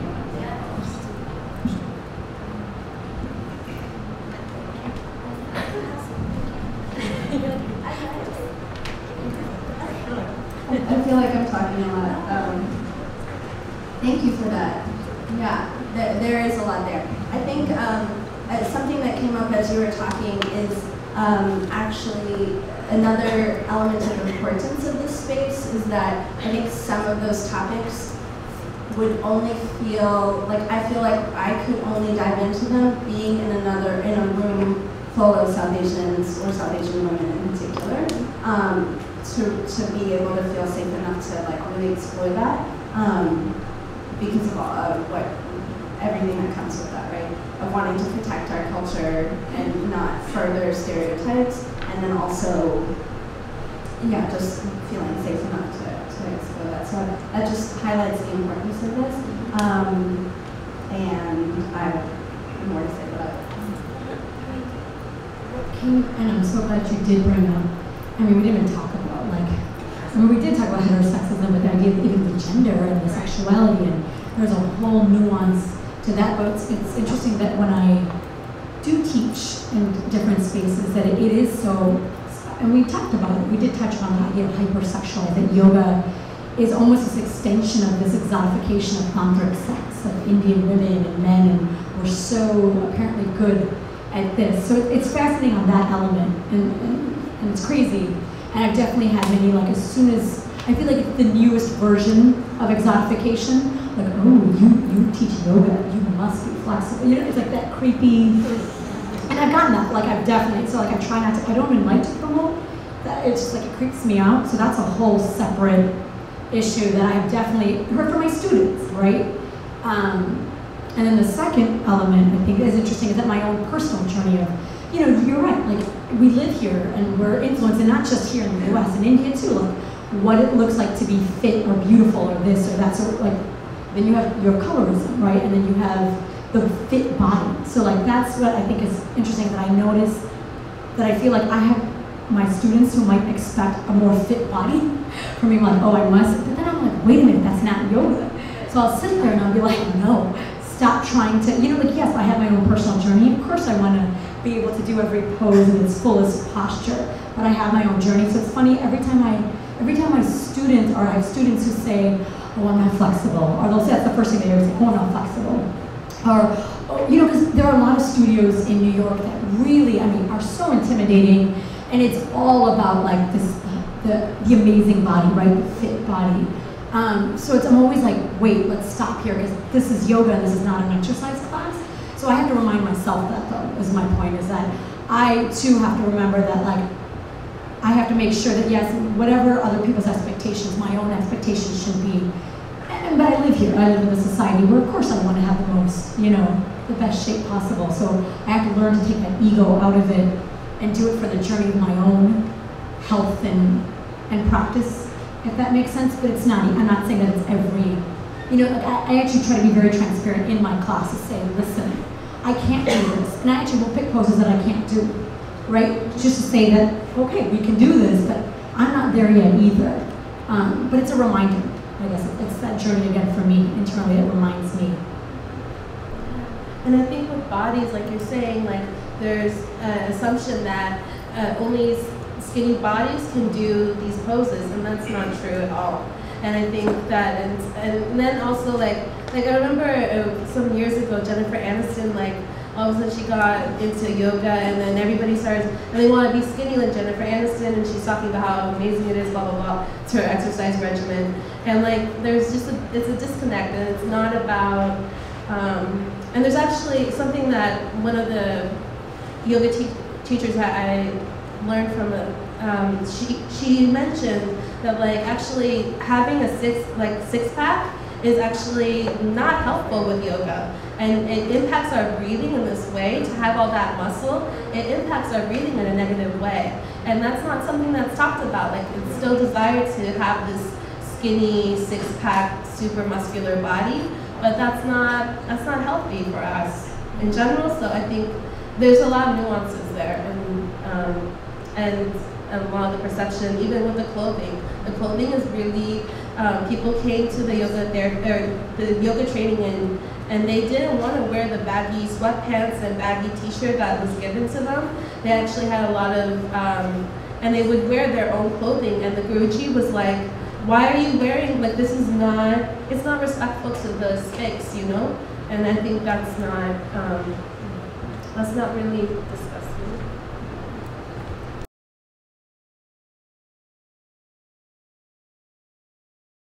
I think one thing that could be useful in spaces like that, I mean, I guess I'm really grateful to the training that I did, because my teacher was very intentional about making sure that he provided alternatives. So, you know, if you're doing, I don't know, like Navasana or bow pose, like, he provided so many alternatives. He said, you know, some people have flexibility to be able to do this, or some people have the core muscle to be able to pick their legs up, but there's so many alternatives that you can present to people based on flexibility or different variations of strength. And I think one thing that we can always do when we're in mainstream yoga spaces is possibly to ask for alternatives, maybe just to say, hey, you know, my body actually can't go there with you on that. What are other alternatives? Because I know they're there. And I don't know, that's just a thought. And I realize it's not a solution, but at the same time, maybe it's something that could kind of be able to even push the teacher to be like, oh, wait, I guess I don't know all that I think I do. Jessica and Julia.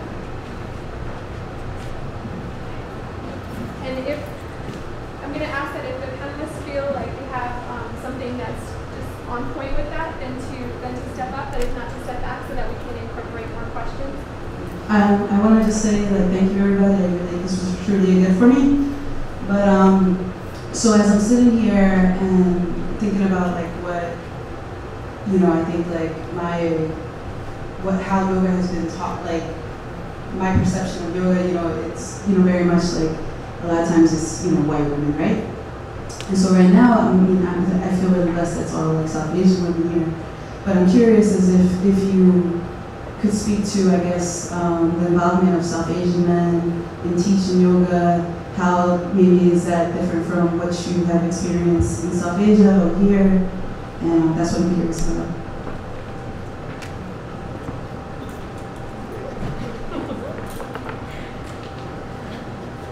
So interestingly, I started, like, I had a few yoga classes in India, but what's I found in India very much is that the schools of yoga are very regional. So if you live in Bombay, you will find specific branches of yoga.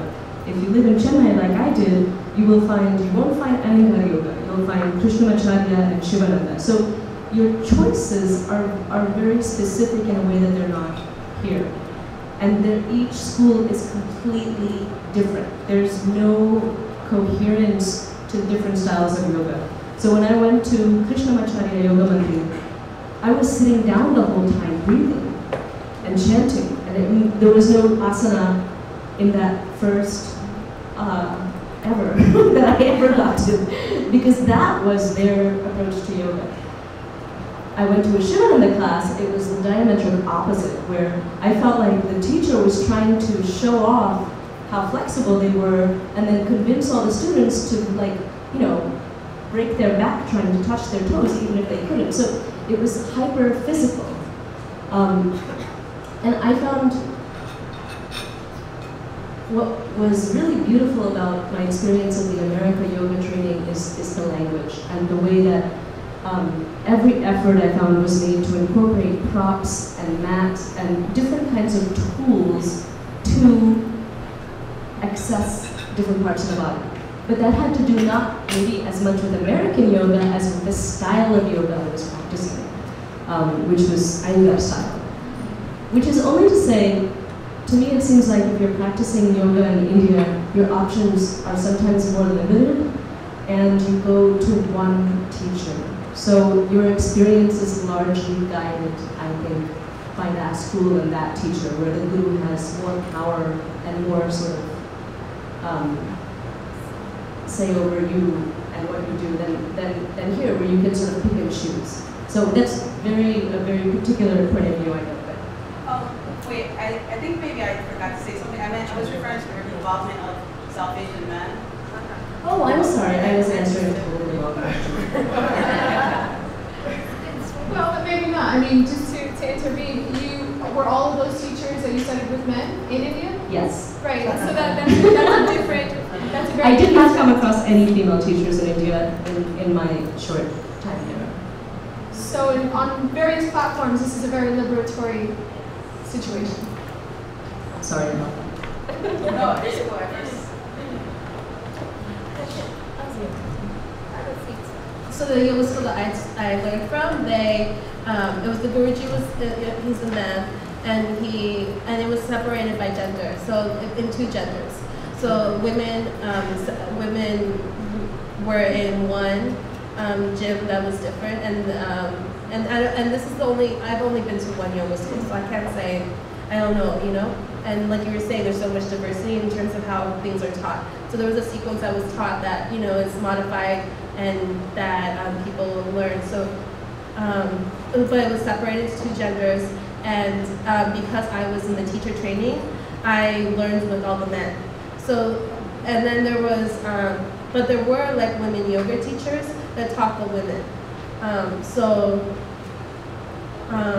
But the Guruji, the person that like we're learning from, was an 82-year-old man. I don't know if that answers your question. I think it's more of it's interesting because this is such a, like we were saying, there's so many conversations that happen in private spaces.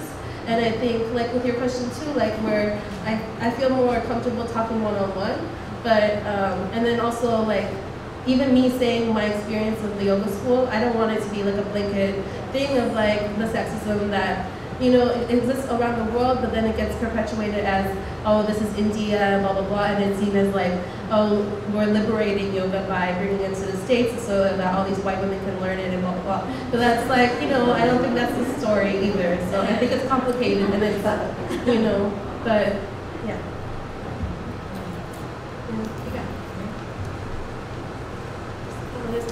The mics have cords, so folks can come up. I'm seeing everybody else. I already had named Julia to do a question, so then Prachi and you over there. And then I'll get to that side of the room in case there's questions on that side. You might need to stand up here. Oh, greetings everyone. This has been really, really amazing, and I just thank you so much. I don't really have a question, but I have a comment. And I just really want to honor each and every one of your ancestors whose shoulders you are clearly standing on in such an elegant way. So I just honor your ancestors and all of the ways that you have reminded us to be mindful, to cherish the ancestors who give us the opportunity to visit other cultures. And so I just really am taking that with me because we all in here, I'm sure, have borrowed things from many cultures. And I just think that it's so important for us to really honor those and to give thanks to the ancestors who bring this to us. So I just really appreciate that. Thank you so much.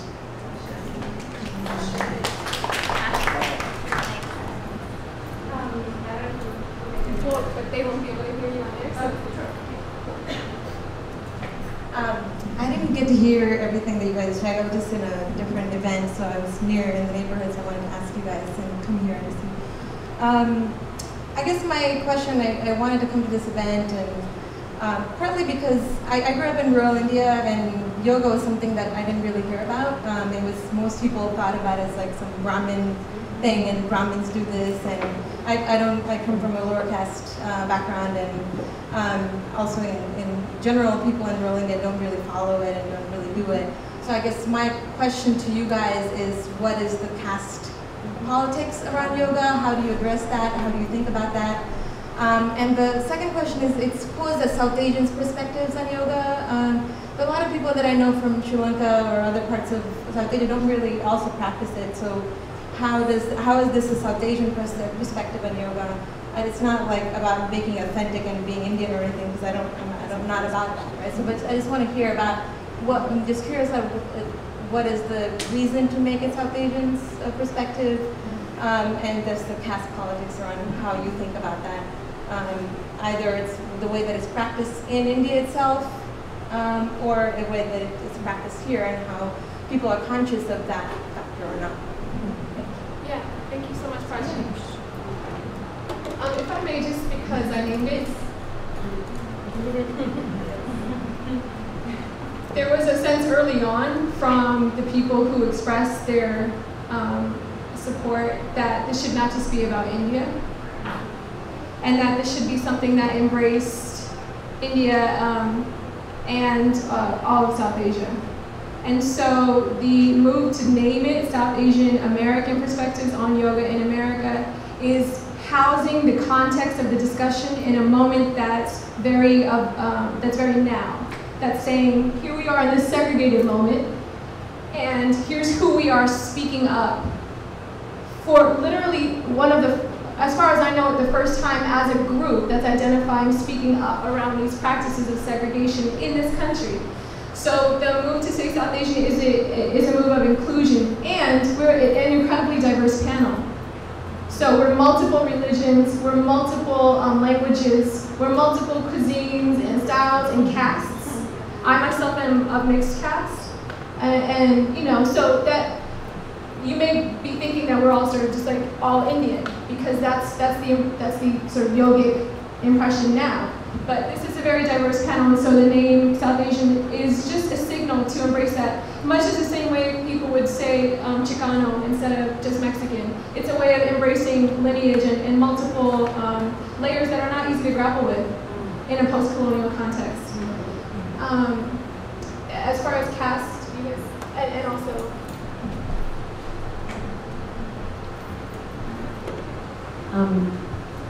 This is about caste in India, and what I'm about to say.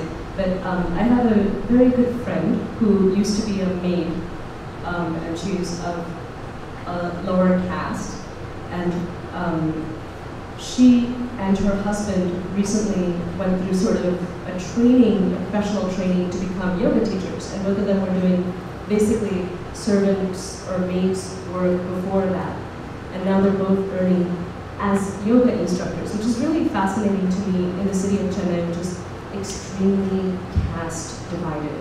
It's the first thing someone will ask you is, what's your caste?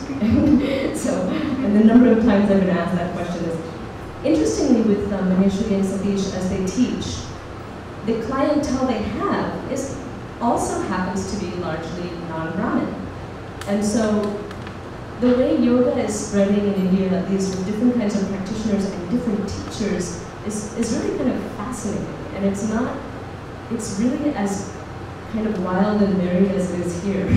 So I think there's a lot to be said for that training is available to people to become teachers. I actually cannot speak to the direct question, but something that came up for me when hearing this question is just the idea again about yoga in the US and thinking about class as an equivalent to caste and how it is currently here accessible to folks with money. This is also it's another question that we can journey into. So I don't want to, I want to move away, as Jasmine said, from the broad generalizations of yoga as done here and not here in terms of South Asia, and also see how not to demonize necessarily the idea of caste in South Asia, and to think also about class here and how we can push back on class here.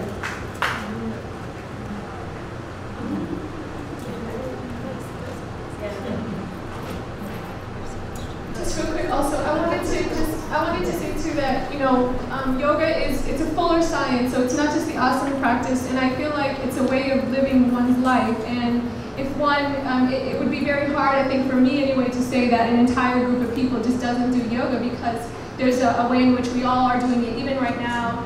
And so I just to recognize that. I know you do too, so just to recognize that. All right.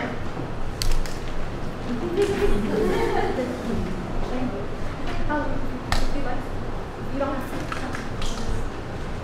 Hi, everyone. I just want to thank you all so much. Like, I can't say how much I want to thank you for putting this on, because especially in this past year, this has been something I've been looking for conversations on and not being able to find it. And I just randomly subscribed to the Rec Forum, saw this 2 days ago, and I thought, all right, I gotta get on it. So, just thank you. And I also wanted to just say a random thank you to Jasmine, because you started the Dark, Lovely, and South Asian block online. So thank you, that was so necessary. A space that needs to be expanded on.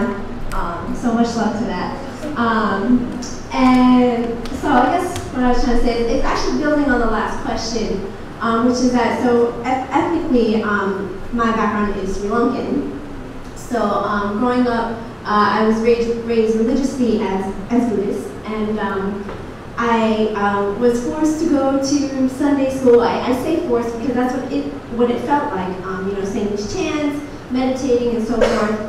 I found that over the years, less Sri Lankans started going to meditation class specifically, and Sunday school and all these different things, being annoyed, and then my brother ended up going to meditation class for years, still does, and he always says the same thing, is there's no Sri Lankans there, and there's this, like, you know, self-hatred, and it's really perpetuated in the community, because when I've tried to talk about it, it's, oh, well, you know, Sri Lankans, like, you know what, white people do it better, and that these are the exact things I've heard. Even when I went to Sri Lanka last summer, all of my family saying, oh, Westerners are much better Buddhists than we are.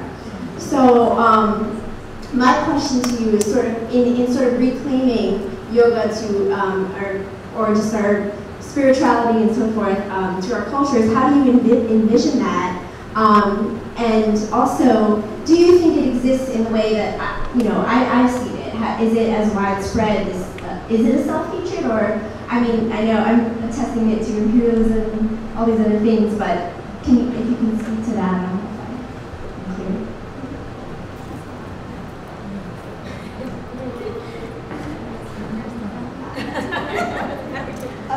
Great question.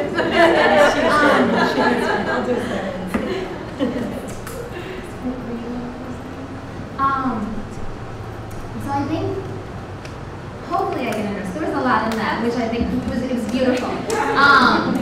There's a lot in that, but I think one thing that resonates with me. So you said, you know, you hear a lot, Westerners are better Buddhists or meditation, better at meditations, better at yoga than us, is kind of the dialogue that gets circulated, right?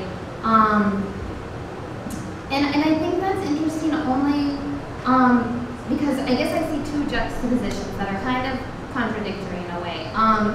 On the one hand, you know, when I'm in the homeland and, you know, I'm seeing my people and, you know, and communicating with them and seeing the way that they live life, I think to myself, you know, okay, I'm talking about these things that I learned in my yoga teacher training and communicating about it with them, and then they're like, yeah, we've been doing that for centuries. Like, you know, we've been practicing that way. We, you know, eat, you know, I don't know, we drink our water separately from eating our food in an Ayurvedic way because that's just how we've been taught. Or that's just one example, but, you know, there's numerous out there. And then I also see at the same time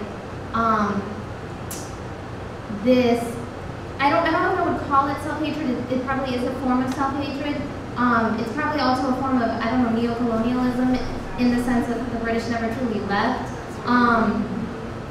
In the sense that, you know, now it's, instead of wearing like loose, comfortable clothing to keep yourself warm or keep yourself cool during the summer months, you have the copying of Western modes of dressing in the sense of, like, you know, you see people wearing tight jeans or not knowing anymore how to squat on an Indian toilet.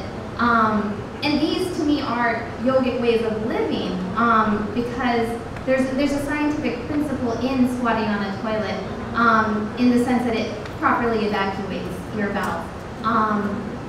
And so to me, I kind of see these two juxtapositions. I don't know if I'm making sense. Yes.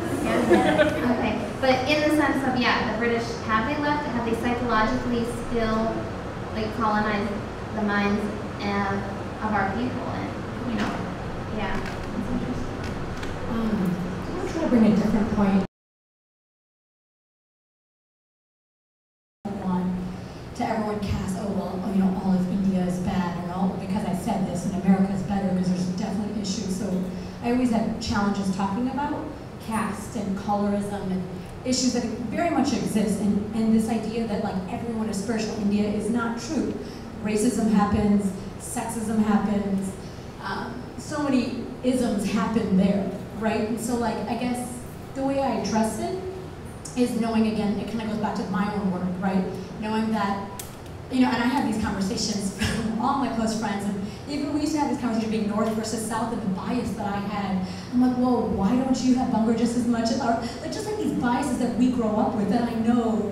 And I remember having this conversation that like I had my own North Indian bias, right? So having to do my own personal work, you know, yes, I'm Sindhi, but that also brings certain privileges and also not privileges, right? And seeing my own parents was very fascinating, and seeing my mom specifically go through her own and still seeing the lens of colorism exist in her, how lighter skin gave her more access.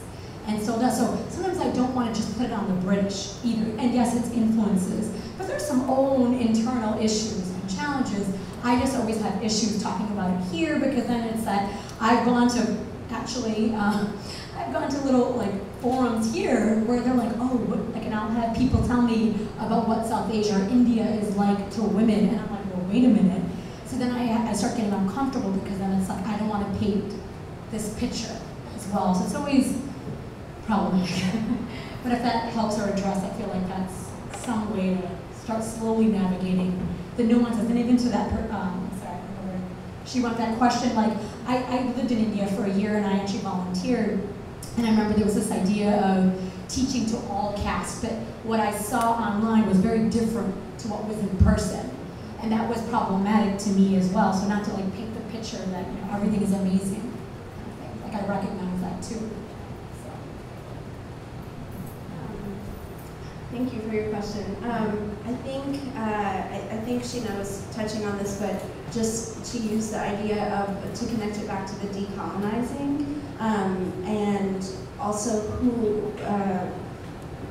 questioning what is this better, and who is defining what better practices, and questioning yoga was generously offered to the world, and particularly to the West. And then, from my understanding of its history, was taken from us, was repackaged, and now is trying to be either exclude us or sold back to us. And so yoga and meditation, maybe as we understand it, and even as our people back home understand it, is now through this gaze, this Western gaze. And so I think this is where the self-hatred starts, and this is where the colonizing mind starts, right? That we are being influenced by other people's dictation of what is what, and what is good, and what is bad. And really, actually, in yoga, there is no good and bad, right? There's the flow. So, in terms of, I think your question that we can't go into now, but that we should continue collectively to explore is that what do we envision is next, and like what do we envision as pushback against that? I have something very brief to say. As a dance student in India, there was a very, very clear pattern where Indian gurus would favor foreign students. And whether that was because that would earn more money in the long run, I suspect also it had a great deal to do with ego. Being able to teach a foreigner validated that teacher and that teaching in a way that teaching an Indian student didn't, because I mean, it has to do with colonization. It has to do with the idea that this person's point of view is more valid and therefore gives me greater credit than the others. So it's something I think we also, and I say we as whatever, salvation, I guess, or as a brown person. It's not something that's just over there that they do. I mean, it's something that we do in our communities to our students. It's something that has to be, I think, countered really from the bottom up, like this. Sorry, I'm just going to add one thing. I always feel like, can I speak to what you were saying about the fit body and the idea of maybe yoga being better in the West?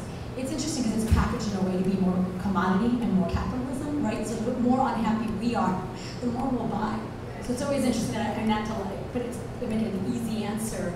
But it always seems like, yes, of course, the more things that sell for the perfect body and, the perfect Western clothes and selling, it makes it for this idea that you're constantly unhappy too.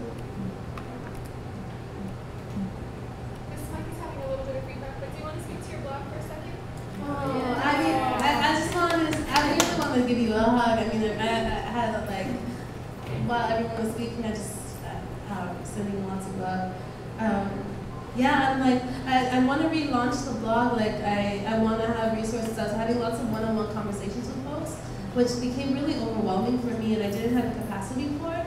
And it was, like people saying like, and then also like how to direct the blog to be a positive space, because there's a lot of hurt with colorism, and I get that, and I understand, and like how can we spin that so that like that doesn't just eat us up, but that also like we find strength in our skin tones, regardless of skin tone. Because I was also hearing patronizing comments from light-skinned folks being like, "Oh, you're so beautiful," and it's like that's not the point at all. And like, so this is a lot. Like, but I really have attention. I want to connect with you more. Thank you so much. I'm really, and I obviously speechless. Okay, so let's take one more question, and then if there's other questions, let's just put them out there so let's take two more questions, and then let's just put the other ones out there into the ether, okay? Not to be answered necessarily, but I'm sure that we can all, what did you say? Oh yeah. Sure, yeah, that's true too. But then I think that most of us will be here for some time after. And thank you so much for sitting through this rather sweltering evening. So go ahead. Oh yes, please go ahead. I'm sorry. That's what I meant actually to do. So first of all, thank you all for everything you do. I wanted to backtrack a little to go back to the question about caste. My question was really linked to class in the U.S. and South Asian American experiences with yoga. Personally, I'm Pakistani. I grew up pretty working class, and I have never once been to a yoga class at all. And beyond just, I think, the divisions that we face in our communities that are based on clear-cut boundaries in our homelands, I think class is a really big issue.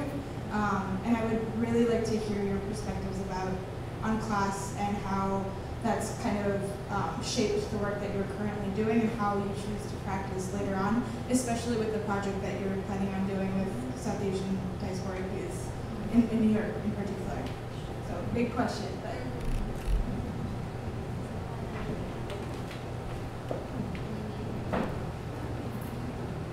For myself, I know when I finally decided to start teaching, I really was intentional about only finding donation-based classes that I wanted, because I felt like that was true to what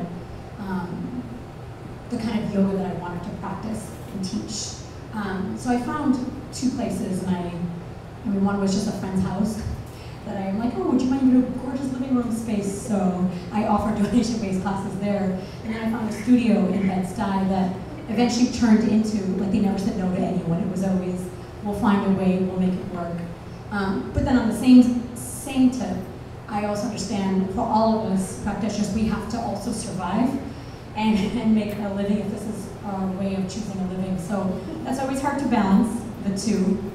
But it was interesting for class, even, yeah, so I definitely would consider myself upper class growing up in the US. I definitely had a very stereotypical immigrant story. And so even paying for yoga certification was a huge challenge and issue. It wasn't until, I was all excited when I got unemployment. That was the sad part, that I actually finally had the time because I could never take off work. So I know that was a definite struggle, even figuring out how to stop doing certain work so I could make time to do this work. So I definitely recognize that there is such a class issue for even who can have the access to take months off and do a yoga certification and forget going out of the country. Like the Costa Rica certification, that looks amazing, but I don't have the money for that. I wish I did, but I don't. So that's a very real thing that I definitely dealt with on a very personal level, which was challenging.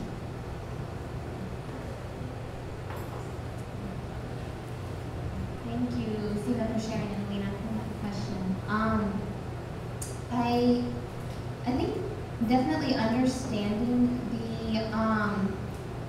the presence of a class division within yoga is something that has shaped kind of how I want to present yoga. I think I've been really blessed to practice at a studio in Philly, which I want to give a shout out to. It's called Ashe Yoga, and it's run by Dr. Robin Alston, who is a woman of African descent who is very intentional about making sure yoga is accessible. She's written a book recently called Feeling Good, and it's about accessibility within yoga, right? And when I first came back from India, I was also very hesitant to teach, but she's the first person who said, offer some Friday courses, just kind of pay what you can, and that was kind of my first opportunity to be able to teach yoga to people who I wanted to teach it to. Folks who didn't necessarily feel comfortable in mainstream yoga studios. And I think from that moment on, it's just been an affirmation that, I feel like my purpose is to teach to people who don't necessarily have access, whether it's class, race, or gender oppression, whatever kind of forms of oppression exist in that sense, what are ways that I can keep thinking about how, even my privilege to be able to access yoga can be used for this greater good. And so, and I claim that people will check me on the way. Yeah, thank you for your question. I think it's just our responsibility to start breaking those barriers, and it's just, it's our responsibility to address the privilege that we embody, the privilege we have access to, who's not in the spaces, who is in the spaces, be aware of that. And I think, and I'm seeing more and more, in the Bay, there's donation-based people of color yoga class that's weekly and happens in a community space. And I think more and more of that's going to be happening. I have intentions of starting a queer and trans people of color weekly yoga class in Portland. And I think that's just going to happen more and more as these conversations happen, but also as we become more skilled, Just wanted to answer then the part about the outreach towards teacher training more and more South Asian diasporic youth. And by that, I'm also referencing my time working in Richmond Hill with Indo-Caribbean youth who don't necessarily identify with India, but clearly, have that lineage. Also, in my neighborhood on Coney Island, there's a lot of Muslim, just hubs, Pakistani hubs and Bangladeshi hubs. So I just want to be transparent about the fact that as a founder, I've been doing all this on a volunteer basis, but that's not because I grew up wealthy or that I'm accessing wealth from my family. And that's, so this is a very transparent thing to share. That even in the fundraising for the 18-200, that's not accounting, I'm not paying myself into that. That's all that money is and and yet I do need to, you know, live a sustainable life. So this, I think it's also part of what it means to be, like who I am, I'll speak for myself in yoga, is to some extent I'm like, do I live like an ascetic? Like am I an ascetic in the modern day time? Like how does that work? And thankfully, you know, up until now I've been blessed, like so it is what it is, but in terms of that outreach, it's very much my intention to outreach to all classes, and it's based on my work with communities, very much in that space of trying to, because this is a viable income in this country now as a rising field. It's also a way of training young people who aren't going to go to college, who didn't finish high school. When I did my teacher training, one of my homegirls was like 18 or 19, a young Latina sister, you know, and she made a way for herself. So it's also for that purpose too. Sunny. I'm good. Do you just want to share the question at least? Yeah, well, it was just, what's like the most urgent thing you would say to a white yoga teacher?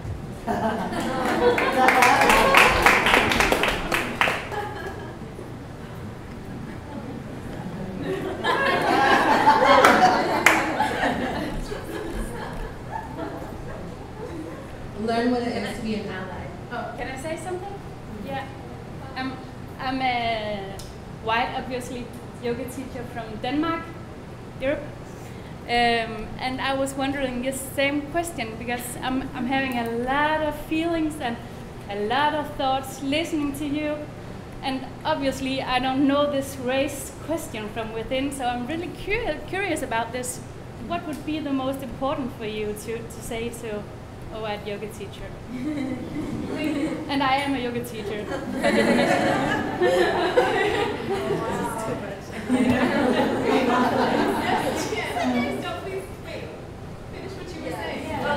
Learn what it means to be an ally, like listen and also educate yourself. Like educate yourself, don't make assumptions, build relationships with folks. Like obviously we exist, you know, so there's educate, but also have discussions with other white yoga teachers, like make sure that they also listen and educate, and like, you know, there's a lot of information about how to be an ally, and read that information, you know, like soak that in, don't interrupt folks. When folks, like that question was asked, you had the same question, right? So, like one way of acting could have been just listening to our responses. Instead, you chose to interrupt. So perhaps take that moment to like, you know, I'm just using this as an example, right? Like that just happened. So just instead take a moment to see like, is what I'm saying actually necessary? It's not. You know, like the question was asked, you have the same question. That's cool. Like, but yeah, and be aware of how much space you take up. Yeah. And this is not, I mean, it's not for just personal, it's for everyone. I mean, yeah, it's right, yeah, no, I'm not saying for you, but I'm saying for like, my message. Is that transparency. I would love to go to a class and have a teacher say, I don't know everything. And I don't want to say that I can be, you know, I mean, obviously who wants to go to a class and be like, I don't know what I'm doing. I'm not saying that, but being transparent of who you are in that space, including myself. So I feel like this is what happens when it comes to race and identity, is that I speak for myself, I do the work all the fucking time. I do it all the fucking time, checking my privilege at the door, checking my identity, checking my color, checking who I am religiously, you know, all the time. And so I think I would ask that same teacher to do the same. You know, it's not my job to educate anyone. Like, I don't think anyone, like I teach at majority women of color spaces, and I don't expect the person who's queer, who identifies as African American, to whoever, to be the one that has to speak up for the issue that is important to them. That's bullshit. Because if I'm really having the same value system, or at least we're trying to be, then I should be able to speak up as well. So I guess it's that checking that privilege, as well as when you, and not say it's only privilege. And let's be real, it's not just privilege, it's also when you don't have privilege. You know, and I know like gender and sexuality is a whole separate thing. So I'm saying it for everyone. It's that's the work that should be done especially when you're a facilitator. Especially because you have a role, even though how you choose, you have a role of power, and it's how you use that, if you share that power, or if you take that space. Maybe it's too much sometimes for everyone. I have two simple pieces of advice. One is, don't imitate an Indian accent in your class. I think it's happened, I'm assuming from conversations, it's happened to a lot of people in a lot of classes. So, and I think the same advice I would give to any teacher or really any student embarking on this tradition is be humble. I'll echo the humility, and then I think the other thing is, if there is a South Asian student in, you know, in your class or something like that, I think drop your expectations of whether or not they're going to teach you the language and say it properly for you, or I don't know, like, I think sometimes yoga teachers have this assumption that, like, we do these asanas out of the womb or something like that. Like, it doesn't always work like that. So I think just drop the expectations or assumptions in that sense. I'm going to repeat some things, but I think this won't hurt, but I repeat. So one is, Sheena used two words that I want to juxtapose, which is teach and offer. And so really practice offering the yoga and having the humility and having the reverence for the practice. That it's not about you, it's about the practice. And so you're offering something and you get to be a channel. And that is an amazing, amazing privilege that you get to do that. So to be a channel and to offer and to have reverence for that. And then two, to echo what Jasmine and Sima were saying, the education that they're talking about, look for an anti-oppression training. Sunny teaches one. And so, and that covers the board. Anti-oppression, and there's so much there to unpack, but just look for those words when you look for the education that goes. Well, thank you, Sunny, for the question. I want to answer that one too, actually. So two things, both revolve around home, and one is, you know, please deal with how you feel about having been whitewashed in this country as well. Like I don't speak the language that my parents spoke, the languages that they spoke. I don't speak those regularly. I've been whitewashed also. And many European immigrants who came through here lost their cultural identities. And that was also a traumatic process. Please deal with your own experience of what it means to be generalized in a flood of just whitewashing and having to act as though everything's great because you're white. And that's a lot of pressure too, because we all know it's not, otherwise it wouldn't be going down like this. And so please deal with how you feel about your home, or lack thereof, as you adapt into another cultural strain.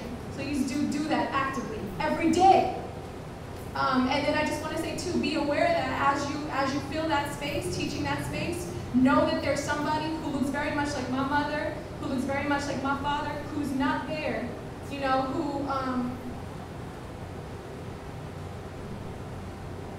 doesn't feel as confident to like integrate, to be in public in this country. So just know that you are taking a space that's precious.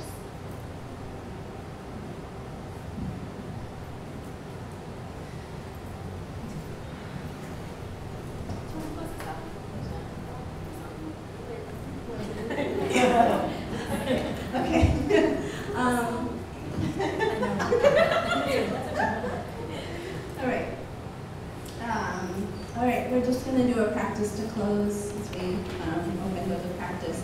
So find a comfortable seat where you get to feel connected to the earth and the sky.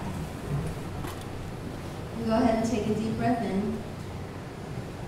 And exhale with a sigh.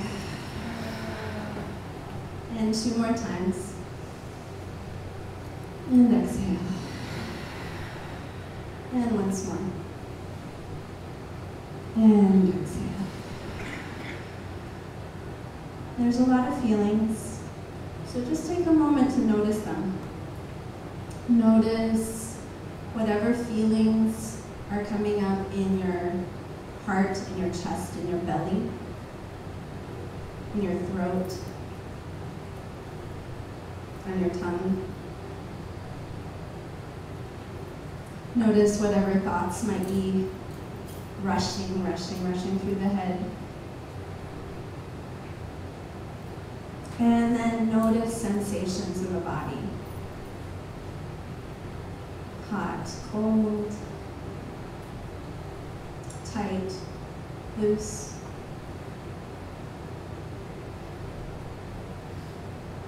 And then go ahead and take a deep breath in again. And exhale with a sigh. Now going a moment beyond noticing to a captured awareness. Feeling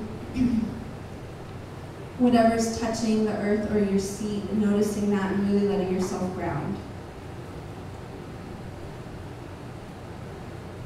Noticing the back body.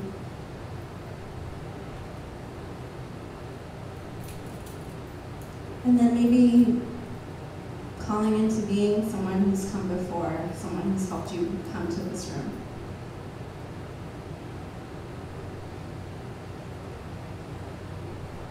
And then feel the roof of the mouth, the crown of the head.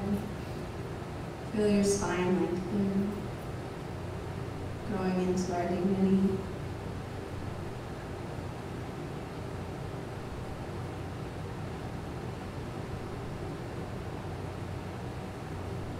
And feel 4 directions of the body.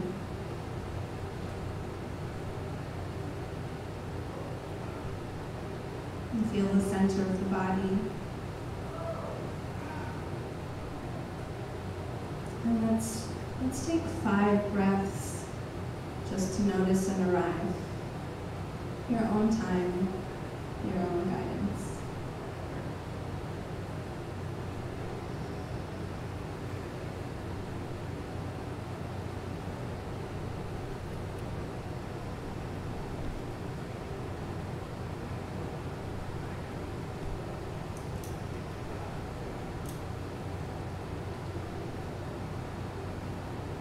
Fill up the rib cage with the inhales and full release with your exhales.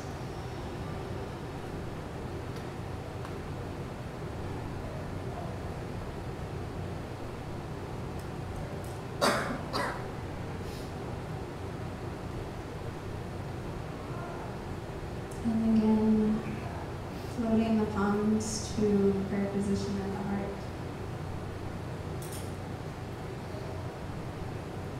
Let's give gratitude to yourself for bringing yourself to this room and really practicing in this room. Give gratitude to the room, to everyone who's come through, to all of the organizations and people who helped make this happen. And then give gratitude to our history, to our ancestors, and gratitude to those brave souls to come.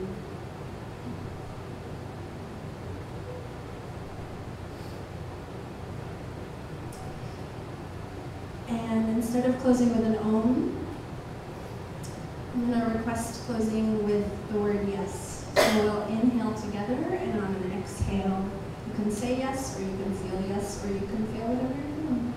So inhale. And yes. Yes. Good. Go ahead and blink open your eyes, and I'll pass the mic back to you. Thank you so much, everyone. I think we're all going to be available. You know that Sheena has information out there, Third Root has information out there, I have some business cards out there. You know that SAAPYA is the handle and the hashtag on every last little bit of social networking that I could know about. So please tell like at least 5 people in your life about the Indiegogo campaign, and it's SAAPYA. SAAPYA. Thank you so much.